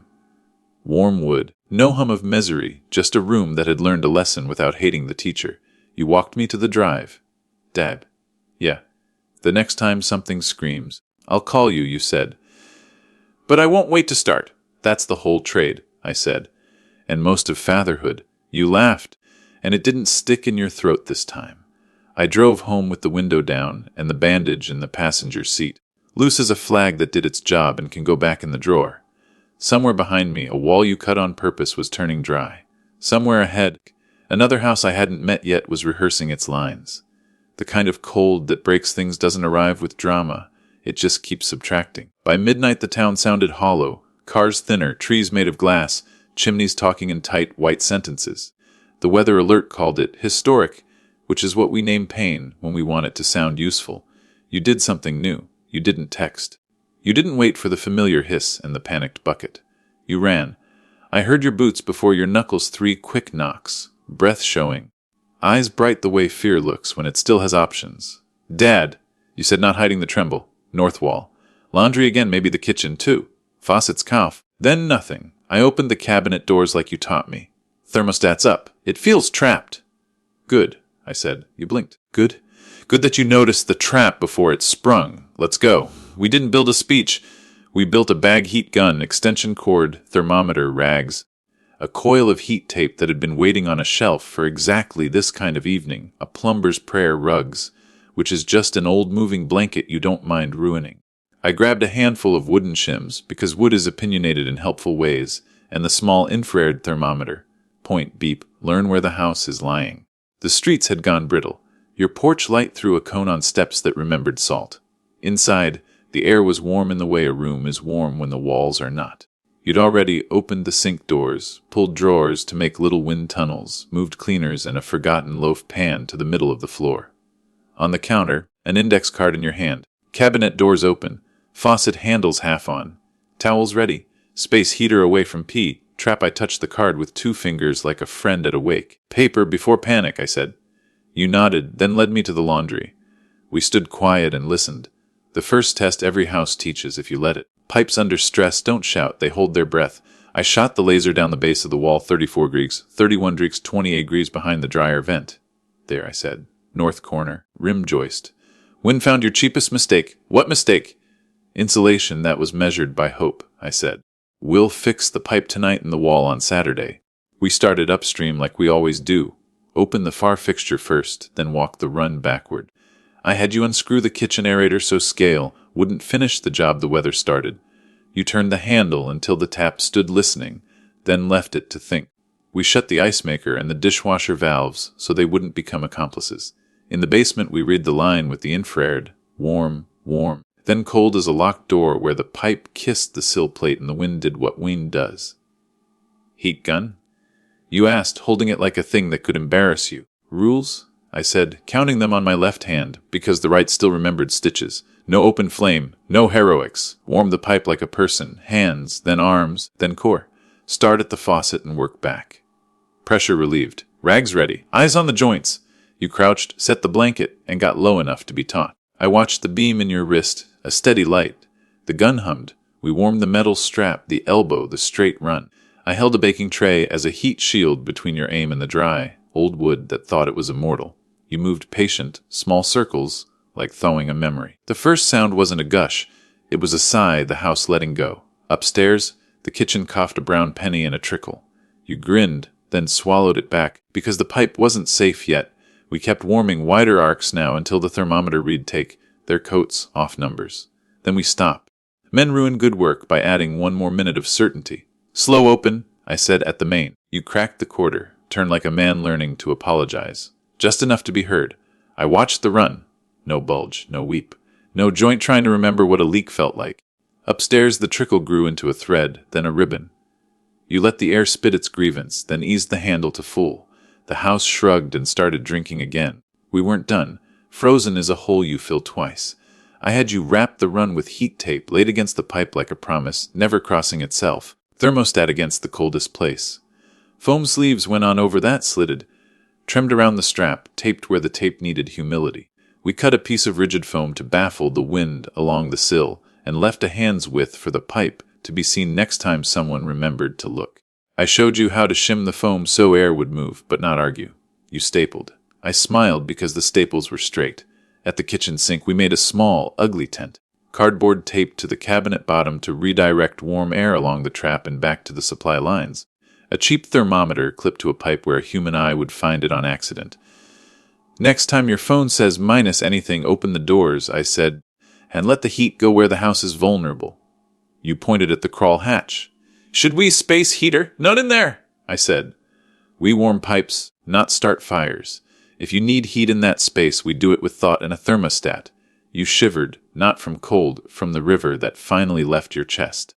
I almost called after it broke, you admitted, like before. And then I remembered the wall from the other night, and how quiet it was when I moved before the noise. We stood at the sink and watched clear water argue with the memory of its absence. It's a dumb ritual, watching a faucet. It also works. By 2 a.m. the run held, the thermometer in the cabinet read a comfortable kind of boring, and the laundry wall had given up its sting. We stepped outside, breath writing our names where no one would read them. I walked the north wall and found the obvious sin in a hose still on the spigot, frozen there like a bad habit. I pointed. You swore softly at yourself, then laughed like a man who's decided to learn. You twisted. The hose refused to let go. Don't force it, I said. We warmed the vacuum breaker with a towel soaked in hot water, switching towels before they turned to sculptures, and the hose relented. You coiled it and carried it inside like a snake you'd forgiven. Back in the kitchen, you wrote a new card without being told. Hoses off by Halloween, doors open at 15 degrees, drip lines on north wall, hose bib cover on, heat tape check. First Sunday you stuck it near the other rules. The magnet at a crooked angle that made the whole thing look human. You stood with your hands on your hips and looked at the board like a man who had finally been allowed to join his own team. You ever going to tell me the real reason pipes burst? You asked, playful now. They don't, I said. They split themselves open, so we'll learn to close something else. Windows, gaps, the part of us that thinks we can wait until morning. You rolled your eyes the way sons do when their fathers dress a lesson in poetry. Then you hugged me, fast and practical. like men closing a valve. On my way out, I tapped the laundry door frame again. Warm, dry, decent. At your stoop, you stopped me. I was halfway here when I realized I wasn't coming for rescue, you said. I was coming for a second set of eyes. That's new. It is, I said. Keep it. Outside, the wind kept working. That's its job. Inside, the house kept its own. That's ours. We don't make weather. We make plans. And on a record, cold night, you chose one before the crack.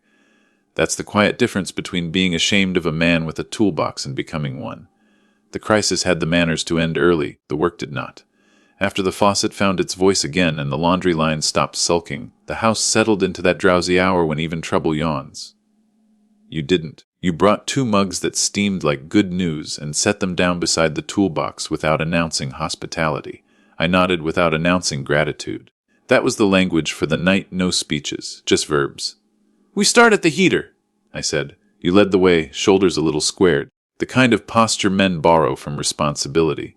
In the mechanical room, the tank wore its winter dust like a coat. I touched the steel the way a nurse touches a wrist. Temperature tells on you. Warm, not angry. Good, I tapped the relief valve with a knuckle. Haven't heard it complain, you said. Let's ask anyway. You stood by with a towel while I cracked the lever, a whisper. Hot water hissed, clean and obedient, then stopped when it was told. The kind of obedience that means a spring still remembers its job. We bled the sediment next, garden hose to the floor drain, half a bucket of rust and grit that looked like the last 10 years had a color. You didn't flinch at the smell. You did the math in your head and winced at the gallons lost, then glanced at my face and saw the lesson arrive without a scold, waste a little now or waste a tank later. You nodded once. We closed the spigot gently. Valves forgive a lot when you show them patience. Expansion tank, you asked, tapping the blue belly above the heater. Say please, I said, and you smiled because you were starting to understand that work has its own jokes. You rapped it with your knuckle, hollow at the top, heavy at the bottom, diaphragm holding. I checked the pressure with a bicycle gauge. Match your house pressure, I said. Otherwise the weak place pays. You fetched the gauge for the hose bib without being told. We clipped it on, watched the needle settle at 50, ate, then shut the main and watched again. When the needle did not drift, you exhaled like a man who'd passed a test he didn't know he was taking. No overnight leaks, you said. Not tonight. I answered. Tomorrow depends on what you forget. We walked the perimeter the way a farmer walks fence. I taught you to look for what walls are trying not to say. A hairline in the drywall curve under a window, a soft baseboard, a shadow on concrete that's the wrong shape for light. You found 2 sins I'd have found anyway. A sill plate colder than its neighbors, a dryer vent collar that gaped like a bad yawn. You held the screws, I lined the collar, you drove them home without stripping them. A bead of exterior caulk stitched the weather back where it belonged. Ask the wind to be rude elsewhere, I said. You smirked. The house approved with a smaller draft. Back upstairs, we bled the air out of the highest run. You cracked the powder room faucet like a safe and listened to the pipe clear its throat, spitting a handful of old air into the sink like a man who's done with a bad story. In the kitchen, we cleaned the aerator you'd remembered to remove. Scale like glitter in the light, the evidence pretty and unwanted. Minerals have ambition, I said. They want to be monuments. Take their tools away. At the laundry, we slipped foam sleeves over the newly thawed run. Cut around hangers and elbows until the line looked dressed for the right weather. You made a neat miter at a corner and looked up to see if I'd noticed. I kept my face careful and said only, "That's a carpenter's cut." You pretended the compliment was too small to keep and pocketed it anyway. Sometime after 2, the house changed keys. The fan in the hallway sounded less anxious. The refrigerator stopped clearing its throat and settled into a hum that meant it trusted us again. You wrote another card for the cabinet heat tape test, October. You dated it. The magnet bit and stayed. Break, you asked. We sat on the basement steps with our mugs, the concrete cool under us, the room smelling like damp iron and victory in the right proportion. You told me about the partners' wives trading recipes over the ruined table, about one of them asking where you'd learned to solder like that, about how good it felt to say, "My dad," without bracing for a wince in the room. I didn't say I'd been under your maple that night listening. Some stories are better left earned twice. Let's finish while the house is listening, I said. We pulled the refrigerator and vacuumed the coil, a quiet kindness that keeps compressors from arguing with July. You wiped the floor where no one has ever looked. The rag came up gray and you made a face that wasn't disgust, exactly. More like respect for how much living disappears in corners. We checked the ice maker line and put a steel, braided supply where plastic used to gamble. You tightened the compression nut until it told you to stop. Tight as tight, you murmured my old catechism, finding its home in your mouth. At the sink, we did a small, elegant thing you'll brag about someday without knowing it's bragging. We raised the dishwasher, loop above the disposer inlet with a clamp and a screw, then gave the hose a lazy S to keep backflow from having ideas. You labeled the shutoffs in my block letters. The tags made the dark under there look less like a cave, more like a map. Meter check before dawn, I said, and you beat me to the front yard. We lifted the lid. The little star on the face of the glass sat still as a prayer. You grinned at a piece of city hardware, like it had told a joke only we understood. Dawn began to smuggle pale light through the kitchen window. We patched the hole we'd opened to baffle the sill. A temporary square of foam, a promise to come back Saturday with real insulation and a can of low, expanding foam that would not bully the wood. You wrote North Sill, Saturday on the whiteboard near the back door, and below it main valve, license swap. You circled that one. Money had found its right job in your mind. In the quiet right before morning, the worn-out part of bravery always arrives. You found it without fanfare.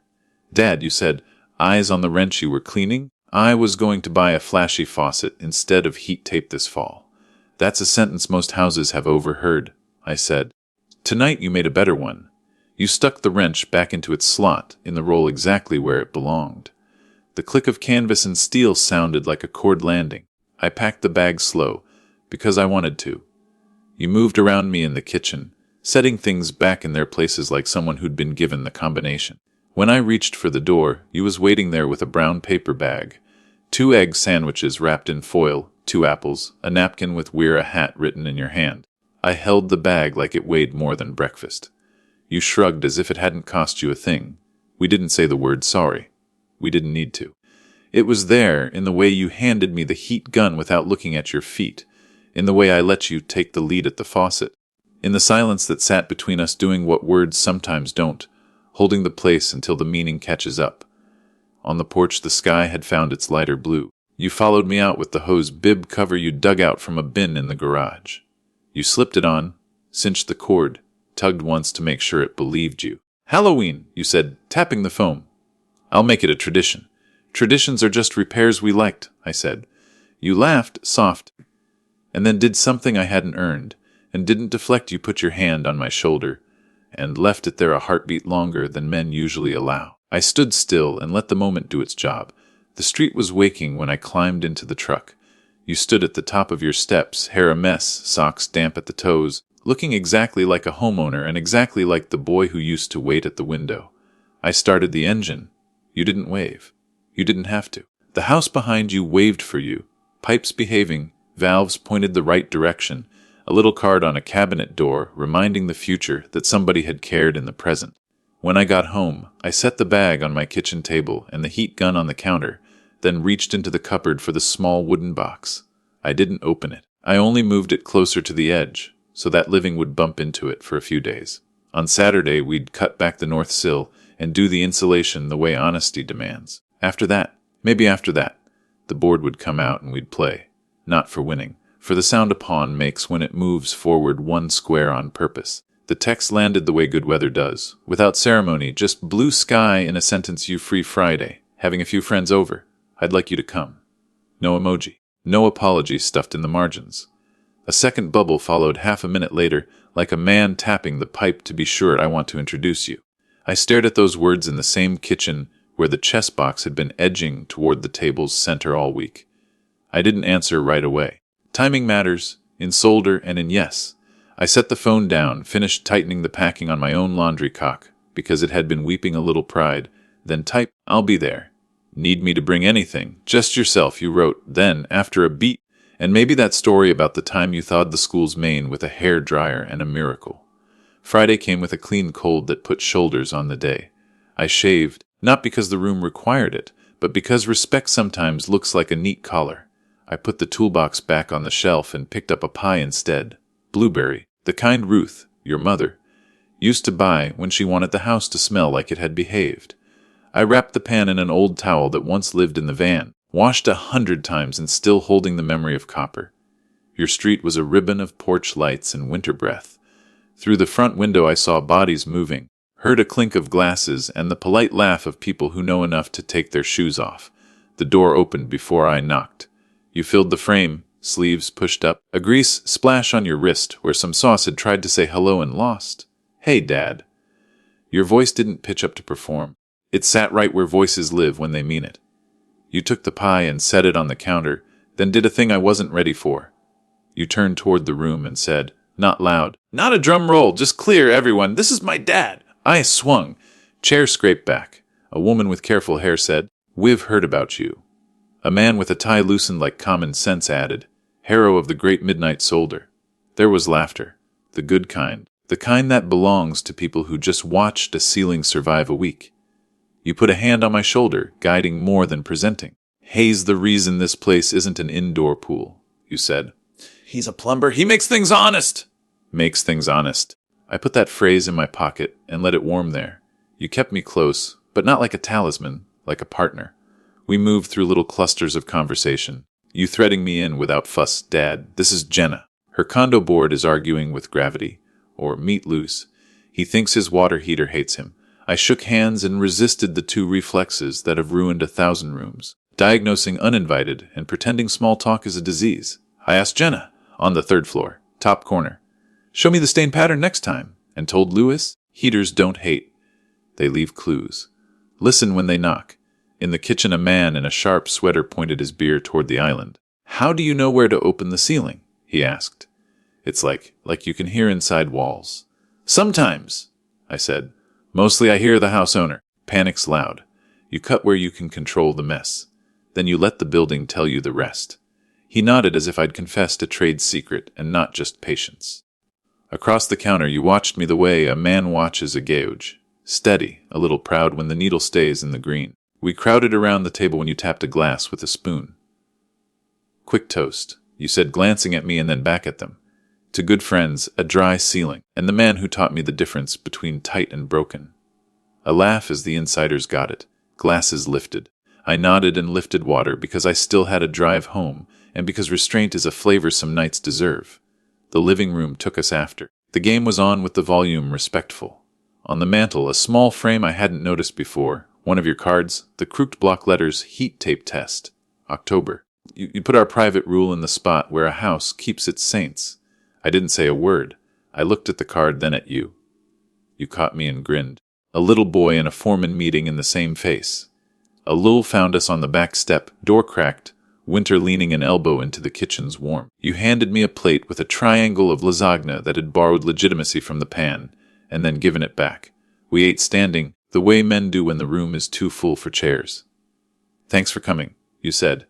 Thanks for asking, I said. You rubbed your wrist, the sauce splashed now a fading comment. I should have invited you a long time ago, you said. Maybe I wasn't ready to walk in the front door. I answered. Maybe I was better at back gates. You huffed a laugh that knew what we were talking about without needing a noun. I like the front door, you said, glancing toward the room where your friends moved like they belonged. Inside, a woman waved you over to a dripping faucet she'd filmed earlier, because people love evidence, even when it's the wrong kind. You started to call me, then stopped, shook your head, and went yourself. I stayed at the step.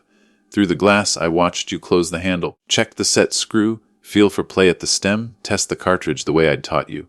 Pressure off, then curiosity. The drip became discipline. The woman clapped as if you'd pulled a rabbit out of a wall. You said, it's nothing. And I watched you correct yourself in the very next breath. It's practice. I slipped back to the kitchen to leave you the room where your name now fit. A young man intercepted me with the urgency of a person who just noticed a basement in his life. Sir, my building the radiator bangs at night. Like it's angry. Steam or hot water? I asked. Steam, I think. Air's trapped, I said. It wants out and complains when it can't. Bleed what you can. Ask the super for a pitch on the run. And buy your downstairs neighbor flowers before you touch anything. He laughed like a man who'd just been handed a roadmap instead of a lecture. Thank you, he said, and meant it. When you found me again, the pie pan was more memory than dessert, and the room had that sweet fatigue of a party almost ready to tell you the truth about itself. You took the pan, wrapped it in the familiar towel, and pressed it into my hands. I want to show you something, you said, and drew me down the hall to your office. On the desk lay the small wooden box, the one that had lived too long on my shelf and longer in my mind. You had found it, or I had slipped it there on purpose. Memories got slippery hands. The lid was open. The pieces were out, not staged, just reachable. You put a bishop between your fingers, rubbed the oil, dark curve with your thumb. After the sealing, I realized I don't want big moves anymore. You said, I want the small ones you make before anyone thinks to clap. That's the only kind I trust, I said. You set the bishop down and looked at me, the invitation of a boy and the steadiness of a man layered in your gaze. Will you leave it here, the board? I could have made a moment of it. I didn't. I closed the lid half an inch, then opened it again and slid the box toward you on the desk until the felt feet made that soft sound wood makes when it agrees. It was always headed this way, I said. We went back to the living room where your guests were finding their coats and their polite exits. There were handshakes, 2 hugs that didn't try too hard, a joke about storm windows, a promise about Saturday's sill. Now and then someone said, Good to meet you, to me with a tone that meant more than the sentence carries in daylight. I answered with nods, and a couple of sentences small enough to keep. At the door you stood with your hand on the frame, watching the last of the taillights drift down the lane. Dad? You said, not looking at me, I want them to know who I am. That includes you. You're the one who has to know it first, I said. I do, you answered. And the way you said it told me the house inside you had found its shutoffs and labeled them. I pulled on my coat. You reached up to fix my collar like you used to when your hands were the size of the wrenches you begged to hold. We both laughed, useless and perfect. I stepped onto the porch. The night had sharpened, stars tin bright, the maple drawing black lace on the sky. Saturday, you called as I hit the walk. North sill. Bring the low expansion, I called back. No foam bullies. You saluted with 2 fingers, an old boy gesture, then let your hand drop to your side open. I lifted the pie towel, once by way of reply, and headed for the truck. The house behind you kept its light steady. The board in your office waited with its quiet squares, not asking to be dramatic, just asking to be used. And I walked into the cold with a simple inventory, 1 empty pie pan, 2 full hands, and a name that had finally learned the room it belonged in. The call came at 10:42 p.m., the hour when even good houses sigh. Your name on the screen first, then a second number riding shotgun. Dad, you said, breath short. Lewis. Water heater's losing its mind. Steam. Hissing. The works. I heard another voice in the background, half shouting apologies to the ceiling. The sound a building makes when one apartment's panic becomes everybody's problem. Put me on speaker, I said. Louise, listen carefully. Kill the breaker if it's electric. If it's gas, turn the knob to pilot. Close the cold valve on top of the tank. Blue handle. Don't touch the little brass valve with the funny lever. That's the relief. It's allowed to scream. Now open the nearest hot faucet to bleed pressure. Bucket under the discharge pipe. We're on our way. You'd already grabbed your coat. I could hear the jangle of your keys, the quick math of stairs versus elevator in your breath. What else? You asked, trotting. Bring a towel and the calm voice. I'll bring the rest. Louis's building had the kind of hallway carpet that remembers every winter boot. He met us barefoot, eyes big, apartment door flung wide like a mouth asking for help. The smell hit first, hot metal, wet cardboard, the sweet copper note of a system trying not to be a story.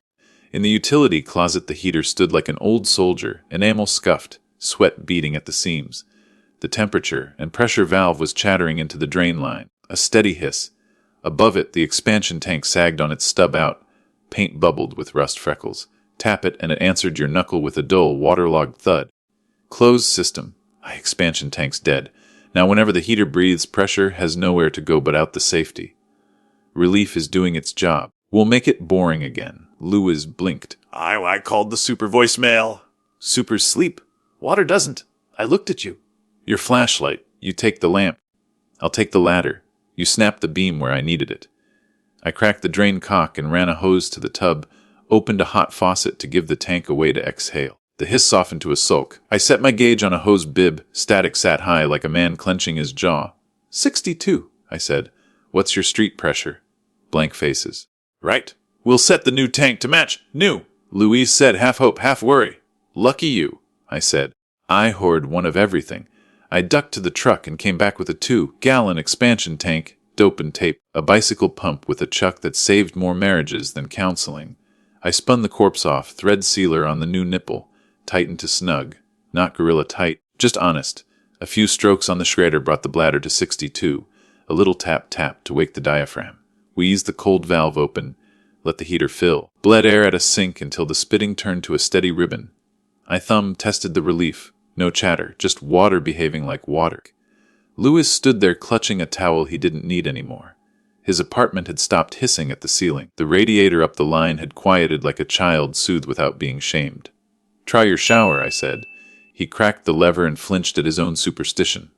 Water ran. No bang, no hiss. Just heat doing the job it was hired for. He turned off the spray and leaned his back on the door jamb.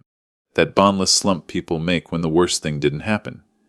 "I don't know how to thank you," he said, looking at me and then at you like he'd just discovered gravity worked because someone showed up and asked it to. "Start with labels," I said. I took a marker from my pocket and wrote on painter's tape, "Chaldean otirelief diono tuchbr, wire he are." I stuck them where hands go when panic shows up. "Then tell the next person this story without making yourself the hero." He laughed, wiped at his face with the towel he'd brought to stop a flood and used instead to find his breath.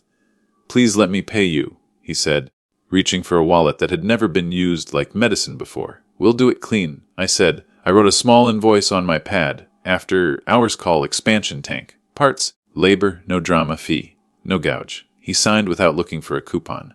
The pen shook in a way that made me want to put my hand over his and didn't need to. You watched all of it with your hands in your pockets.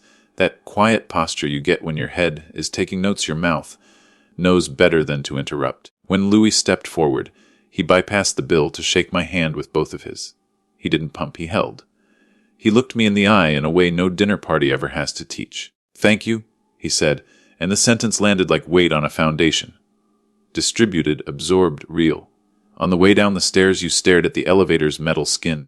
Our reflections tall and tired. "That was, you didn't finish." "Necessary," I said. "No," you said, shaking your head. "Different. Watching someone thank you like that, it hits different than praise." "It does," I said. "Applause is loud and leaves early. Gratitude cleans up. In the lot, the cold pinch, the air the kind that makes your nostrils feel like advice." You rubbed your hands. "I didn't even think about an expansion tank," you said. I was ready to replace the heater. "Most folks fire the employee when the manager's the problem," I said. "Bladder goes flat, relief does what it's paid to do, and the whole room thinks it's sabotage. All we did was give the system somewhere safe to swell." You nodded, smiling like a man who'd just found a metaphor he could live in. "You had that tank in the truck. Carrier spares?" I said. "Someday the thing you schlepped for a year will save someone's night in 20 minutes and make you look smarter than you are." We were about to climb in when Louis jogged out into the cold. Still barefoot, a jacket over a t-shirt, hair damp from the steam he'd stopped believing in. He held something out, a cupcake, lopsided with too much frosting. The kind of grocery store sweetness that has no reason to taste as good as it does at 11:30 at night. "My girlfriend baked," he said, sheepish. "They're not professional." "Neither am I said, taking one. "I'm a plumber." He laughed, sharp and grateful.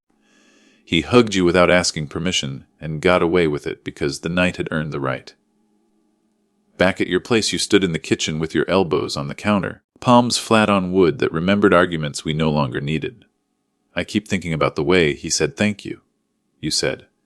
"It wasn't about being impressed. It was relief. Relief is the currency," I said. "We get paid in checks and in rooms that stop bracing for the worst." You breathed out, one of those long ones that steady a needle. "I want to learn that tank trick," you said. "The tapping, the setting to pressure, all of it." "Saturday," I said. "Bring a pump, bring donuts, bring your patience." You grinned. "No foam bullies," you added, and I was pleased to be quoted correctly. On my drive home, the heater in the truck sang its old tin song, and my hands remembered Luce's handshake the way fingers do when they've just been told the work mattered. The streetlights threw their little islands on the road, and the phone buzzed once on the seat beside me. Your text, 4 words that hold a whole house if you let them. I saw it tonight. I didn't reply. I let the sentence sit where it belonged, warming the cab like a small, reliable flame. At home, I set the bicycle pump back where it lives and wrote 2 lines on the pad by the sink expansion tank, charged to street pressure, labels over lectures. I left the pad open so I'd trip on the thought in the morning. In the quiet, the chessboard on my table looked less like a contest and more like a floor plan. Places for pressure to go. space for the small moves to matter. And somewhere in a third-floor utility closet, a tank with a fresh bladder kept breathing for a couple of people who would sleep through the night because a system had been given a soft place to swell. Saturday came with a sky the color of primer and a wind that smelled like new metal. I was in the shed before 8, lights on, heater ticking. The workbench cleared the way you clear a table for a conversation. The red steel box sat there with its paint worn to the seams, stickers half peeled, dents that could tell you which crawl space they'd been earned in. Next to it I'd laid the leather roll that used to squeak when it was new. It didn't squeak anymore. It sighed. I emptied the box one last time like a priest unbuttoning a vestment. Channel locks, basin wrench, a tubing cutter with scars where my thumb had slipped one winter, 6-in-1 screwdriver polish to a friendly shine, tape measure that always pulls back just a little slower in January. I cleaned each piece like it mattered, because it does. I sharpened the pencil. I replaced the headlamp batteries. I wrote new labels with a steady hand, respect the threads. Tight is tight, bleed the line before you boast. On a fresh index card for the lid I printed the rule we'd both been circling for months, labels over lectures. You pulled in at 80-20 with coffee and a paper bag that leaked sugar. You stopped in the doorway like a man at a church he hasn't visited in years. Brought donuts, you said, holding up the bag. Put them by the vice, I said. Vice has a sweet tooth. You laughed, then didn't. Your eyes went to the bench, to the red box, to the careful layout that meant more than cleanup day. What are we working on? You asked, voice trying for casual. First lesson, I said. We're working on not rushing a good handoff. You stepped closer. Your fingers hovered over the basin wrench and then drew back, respectful. This one still hates me, you said. She hates everybody, I said. Wins you the job if you can make her dance. I talked you through each tool like I was introducing friends at a table. The cutter that sings when copper is ready. The torch that saved more floors than prayer. The pair of 10-inch pliers that have broken up more fights between pipes than any couple's therapist. I showed you the little bicycle pump with the chuck for expansion tanks. You smiled at that one. Luis, you said, and the name sat between us like a small, grateful dog. I nodded. Finally, I turned the box so the clasp faced you. The hinge creaked the way every important hinge should. You read the index cards, the little tape flags, the faded shop towel folded just so in the corner because some comforts belong even in a toolbox. Then I said it, plainly, the way you say a diagnosis when you know it's the kind that means change but not doom. It's yours. You blinked. To borrow? To own. I said, tools aren't chores. They're responsibility dressed as steel. I can loan a ladder. I can't loan what this box asks you to be. You stood very still. Your breath fogged in the shed light and then went nowhere. Dad, You started, then stopped. You put both hands on the lid. You didn't open it. You rested your palms there like you were registering a heartbeat. I'm not dying, I said. I'm just done with pretending I'll need 2 of everything forever. It's time the work had 2 names on it. You swallowed. Why now? Because last month you soldered with your own hands and didn't make it a speech. Because you've learned the difference between being impressed and being relieved. Because when Luis thanked me, I watched your face learn a language I've been speaking to houses for 30 years. You nodded, eyes bright the way a chilled pipe will shine when the torch first kisses it. What's the catch? You asked, grateful to have the strength to joke. Conditions, I said, counting them off with the kind of fingers that no longer hurry. You keep a log inside the lid. Date, address, what you did, what you charged, who thanked you. You label everything you touch. You buy me back any tool you lose. Not because I care about objects, but because I care about habits, and you don't use any of it to show off. Tools don't like spotlights. They like lamps. You smiled a small smile you thought you'd invented. Lamps, not spotlights? You said. Got it. Last condition, I said. You take the first call today. A's in a real one, or Mrs. Powell's hose bib is dripping again. I told her a competent man would be by before lunch. I didn't say which one. You rubbed your hands like a man about to lift a piano. All right, you said. Let's go. We put the roll in the box in your trunk. It looked too big for its new home and exactly right, the way a child's seat looks the first time you lock it in, and suddenly your car isn't just yours anymore. Mrs.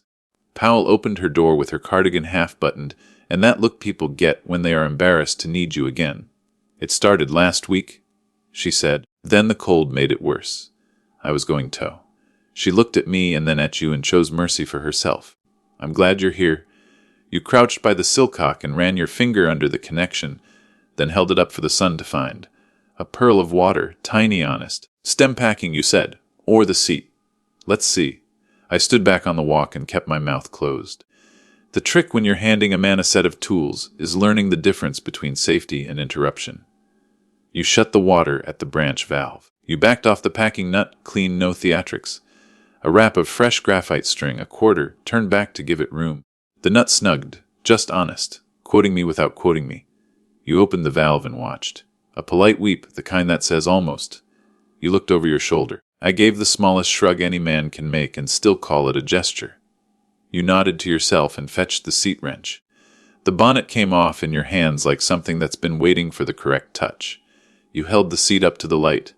It flashed its old sin at you, pitted. You ran your thumb over the new one from the little parts box in the roll, seated it, tightened, reassembled. You opened the branch again. No pearl. Just a clean, indifferent silence. The good kind. Mrs. Powell clapped once, startled at her own applause. Mercy, she said. You make it look simple. Simple is the expensive part. You said, then colored, not sure if you'd earned the right to say that. I let it stand. You wrote her an invoice from the pad I tucked in the lid, not a number for friends. A number for work. She signed like someone who understands the exchange is bigger than the bill. On the way back to the car, you said, my hands were shaking on that seat. Hands always shake a little when the thing you're doing might change how someone sleeps, I said. You get used to it or you don't. You did fine. At the shed you carried the box inside without me telling you to. You set it on the bench and, unprompted, opened the lid and wrote Mrs. Powell. Hose, bib, seat and packing. Paid. Thanked. Your handwriting looked like a man trying to make a promise with his wrist. We ate donuts leaning on the bench, powdered sugar mapping our knuckles. You ran a thumb over the basin wrench again. Like a man petting a dog he's adopted and isn't sure likes him yet, Dad. You said finally, not looking up, this? You tapped the lid. It doesn't feel like a gift. It isn't, I said. It's custody. You laughed, and it wasn't defensive. It was the laughter a room makes when it has decided to stay square. You closed the box softly, like you were putting a child down for a nap, and lifted it as if it had gained weight since morning. It had. At your trunk you paused. I'm scared I'll mess something up, you said. You will, I said. That's why the labels. That's why the log. That's why you call when pride tries to write checks your skills can't cash yet. You looked at me with that direct, unblinking look you've learned to use when you want me to understand you're not auditioning anymore. I won't make you small again, you said. Not to myself, not to anyone. I nodded and let the sentence land on the pavement between us where it could learn to stand. When you drove off, the taillights moved down the street like a level bubble that had finally found center. The shed hummed. I picked up the old 6-in-1 that hadn't made the cut and set it on the windowsill where the afternoon light would warm it. Then I opened the chess set on the kitchen table and took out one white pawn, set it by your empty coffee cup. Some things you pass down in boxes. Some things you pass down one piece at a time. After lunch my phone buzzed. A photo from you, your trunk open, the red box strapped tight, a roll of blue tape on top like a crown. Under it 6 words, first line in the log today. I put the phone face down on the bench and stood there a long minute, hands on either side of the vise, not saying anything to the room. The heater ticked, the labels held, and somewhere 2 houses away a hose bib did the quietest work a tool can ask a man to do. It stopped pretending to leak. By evening the heat had learned its manners. The porch boards held the day's warmth like a secret, and the big maple dragged along, patient shadow across the steps. I wiped the little table with the heel of my hand and set the chess set down where the light could be kind to it. The pieces came out of the box the way old tools do, each with a memory nicked into the grain. One night still wore a crescent scar you'd given it at 8, when you were impatient with L shapes in life.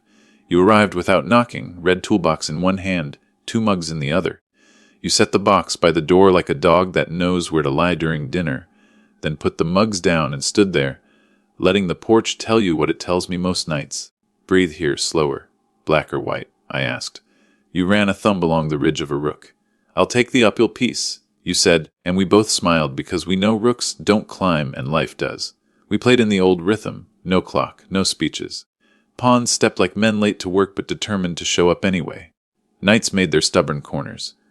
A bishop slid down a diagonal and paused at a memory. The winter, we thawed the frozen feet above Mrs. Powell's laundry sink with a hair dryer and a prayer, the steam making ghosts in our breath. You told me about your weakened sentences that had stopped trying to audition. A clogged shower trap you cleared without hurry. A supply line you replaced because the weep at the farewell made you feel itchy. The log inside the toolbox slid, filling one honest line at a time. I charge what it costs, you said, almost surprised. People thank me anyway. They're not thanking you for the bill, I said, nudging a pawn. They're thanking you for sleeping. We played on. Neighborhood sounds moved through the hedges, laughter from 2 doors down, a basketball finding backboard, a grill lid clanging shut. The sun slid, the porch lamp woke, and the world did that trick it does at the edge of evening, where everything is the color of primer for 5 minutes. Halfway through the middle game, you set your queen next to mine and rested your elbows on the table. Got called out yesterday, you said. Guy on maple. Disposal jammed. He'd already watched 4 videos. How many screws were in his pocket?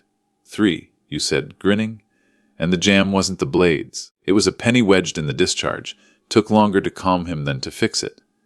What did you charge for the calming? You laughed. I put it under labor. Labels over lectures. Good, I said, because some phrases deserve to be said back to you like blessings. We traded minor pieces. You forked my rook with a knight and didn't crow. You poured more coffee. We let silence do the explaining that talk never quite manages. Out on the sidewalk, a boy tried to pop a wheelie and almost made it. We watched like 2 men grateful to be on chairs. You were right. You said, eyes still at the board. About what? That main on Birch. I had the plumber swap it. Quarter turn now. You can feel the authority. Authority should feel simple, I said. Otherwise it's theater. You nodded and slid your bishop into a place I'd left too open. I gave up the exchange and didn't regret it. Some trades are tuition. A breeze ran its hand through the maple and then through your hair. The porch lamp threw a circle of plain light, and for a minute we were 2 silhouettes over a geometry we both finally respected. You touched the old knight again and smiled. I hated that move, you said. The L. Felt like cheating. It's the opposite, I said. It's the rule that keeps the board from getting predictable. Houses have L moves too. Pressure that finds a joint, water that prefers corners. People as well. You nodded, then reached for the red box by the door and brought it to your feet like a footstool for courage. You opened the lid, flipped the index card and added a line with your pencil. Date, address, 2 words like porch game. You underlined it once, quick, like a man tacking his name to a beam before the drywall goes up. We came to an endgame that felt less like winning and more like finishing a useful day. I shouldered your king into a corner, and then backed him out again, because the shape of the board was teaching something more interesting than a checkmate. You saw the reprieve for what it was and used it to make your pawns honest. When the position repeated for a 3rd time, I offered a draw. You looked up. The porch lamp caught the same part of your face the afternoon used to catch when you were 6 and proud of a Lego corner that finally squared. Dad, you said. You didn't look away. You can fix anything. It landed differently this time. Not as flattery, not as a plea. As a measurement. You were not talking about faucets and wax rings. You were naming the small, boring courage that keeps a house and a life from rotting quietly between walls. I shook my head. Gentle. Not anything, I said. Just enough. Enough to keep the water where it belongs. Enough to keep a room from lying. Enough to help a person sleep. You nodded like a man accepting the truth instead of hunting for a better one. You reached across the board and put your hand on mine. Brief. A clamp tightened to spec and then left alone. No apology lived in the gesture. No debt either. Just the quiet signing we'd both been working toward without calling it that. Down the block, porch lights came on one by one like a careful sentence. Somewhere a dishwasher started its slow hymn. The night remembered its job. I slid your white pawn forward 1 square and left it there, mid-move. The way we used to leave our games when you were little, trusting the house to watch the pieces until morning. You closed the chess box and then opened it again, as if the set had changed shape while the lid was down. Keep it, I said. Your head snapped up. The set. Some things you pass when a man's hands are ready. Not when the calendar says so. You rested your palm on the lid and didn't lift it. I'll take care of it, you said. I know, I said. And when you teach someone the L move, don't make a speech. You laughed, then let the laugh die so the night could keep it. You stood, slid the box under your arm, and looked out over the yard like you were measuring it for something you hadn't named yet. Come by Saturday, you asked. Louis wants to redo the laundry valves. I told him the job comes with a lesson. Lamps, not spotlights. I'll bring the biscuits, I said. You took the red box in one hand and the chess set in the other, then hesitated at the porch steps like a man remembering to check a valve before he leaves town. Hey, Dad, yeah. thanks for teaching me how to fix the parts that admit a wrench. We grinned at the same time, and the porch decided it had seen something worth keeping. You headed down the walk, a square of lamplight sliding ahead of you, the chess set tucked against your ribs like a heart. I stayed where I was, listening to the house make its nighttime noises, the soft tick of cooling boards, the dryer drum turning once, deciding against it. When your taillights disappeared, I went inside and wrote a line on the note by my phone, the one we add to when a day earns a sentence. He said it again, and meant it. I didn't underline. The night had done enough. If you've been on this porch with us, through floods and frozen lines, through labels and lamps, thanks for staying. Stories like this are why Dad's last revenge exists, not to stage heroics, but to pass along the quiet rules that keep houses and hearts honest. If this chapter rang true, share it with the one person in your circle who's learning to respect their tools, or their father. Drop a comment with the rule you're taping to your fridge next. I'm putting together a printable 325 card pack, labels over lectures, lamps, not spotlights, tight as tight, for those who want a reminder that fits a pocket. Raise your hand below and I'll send it. Thank you for watching, for your comments, your quiet messages, and the fingerprints you've left on this little glass cabinet of a channel. We'll keep the porch light on. Sentences unlocked, houses secure. If this found you at the right time, tap like, share it with someone who needs a map, and subscribe so the next story finds you. See you on the next porch.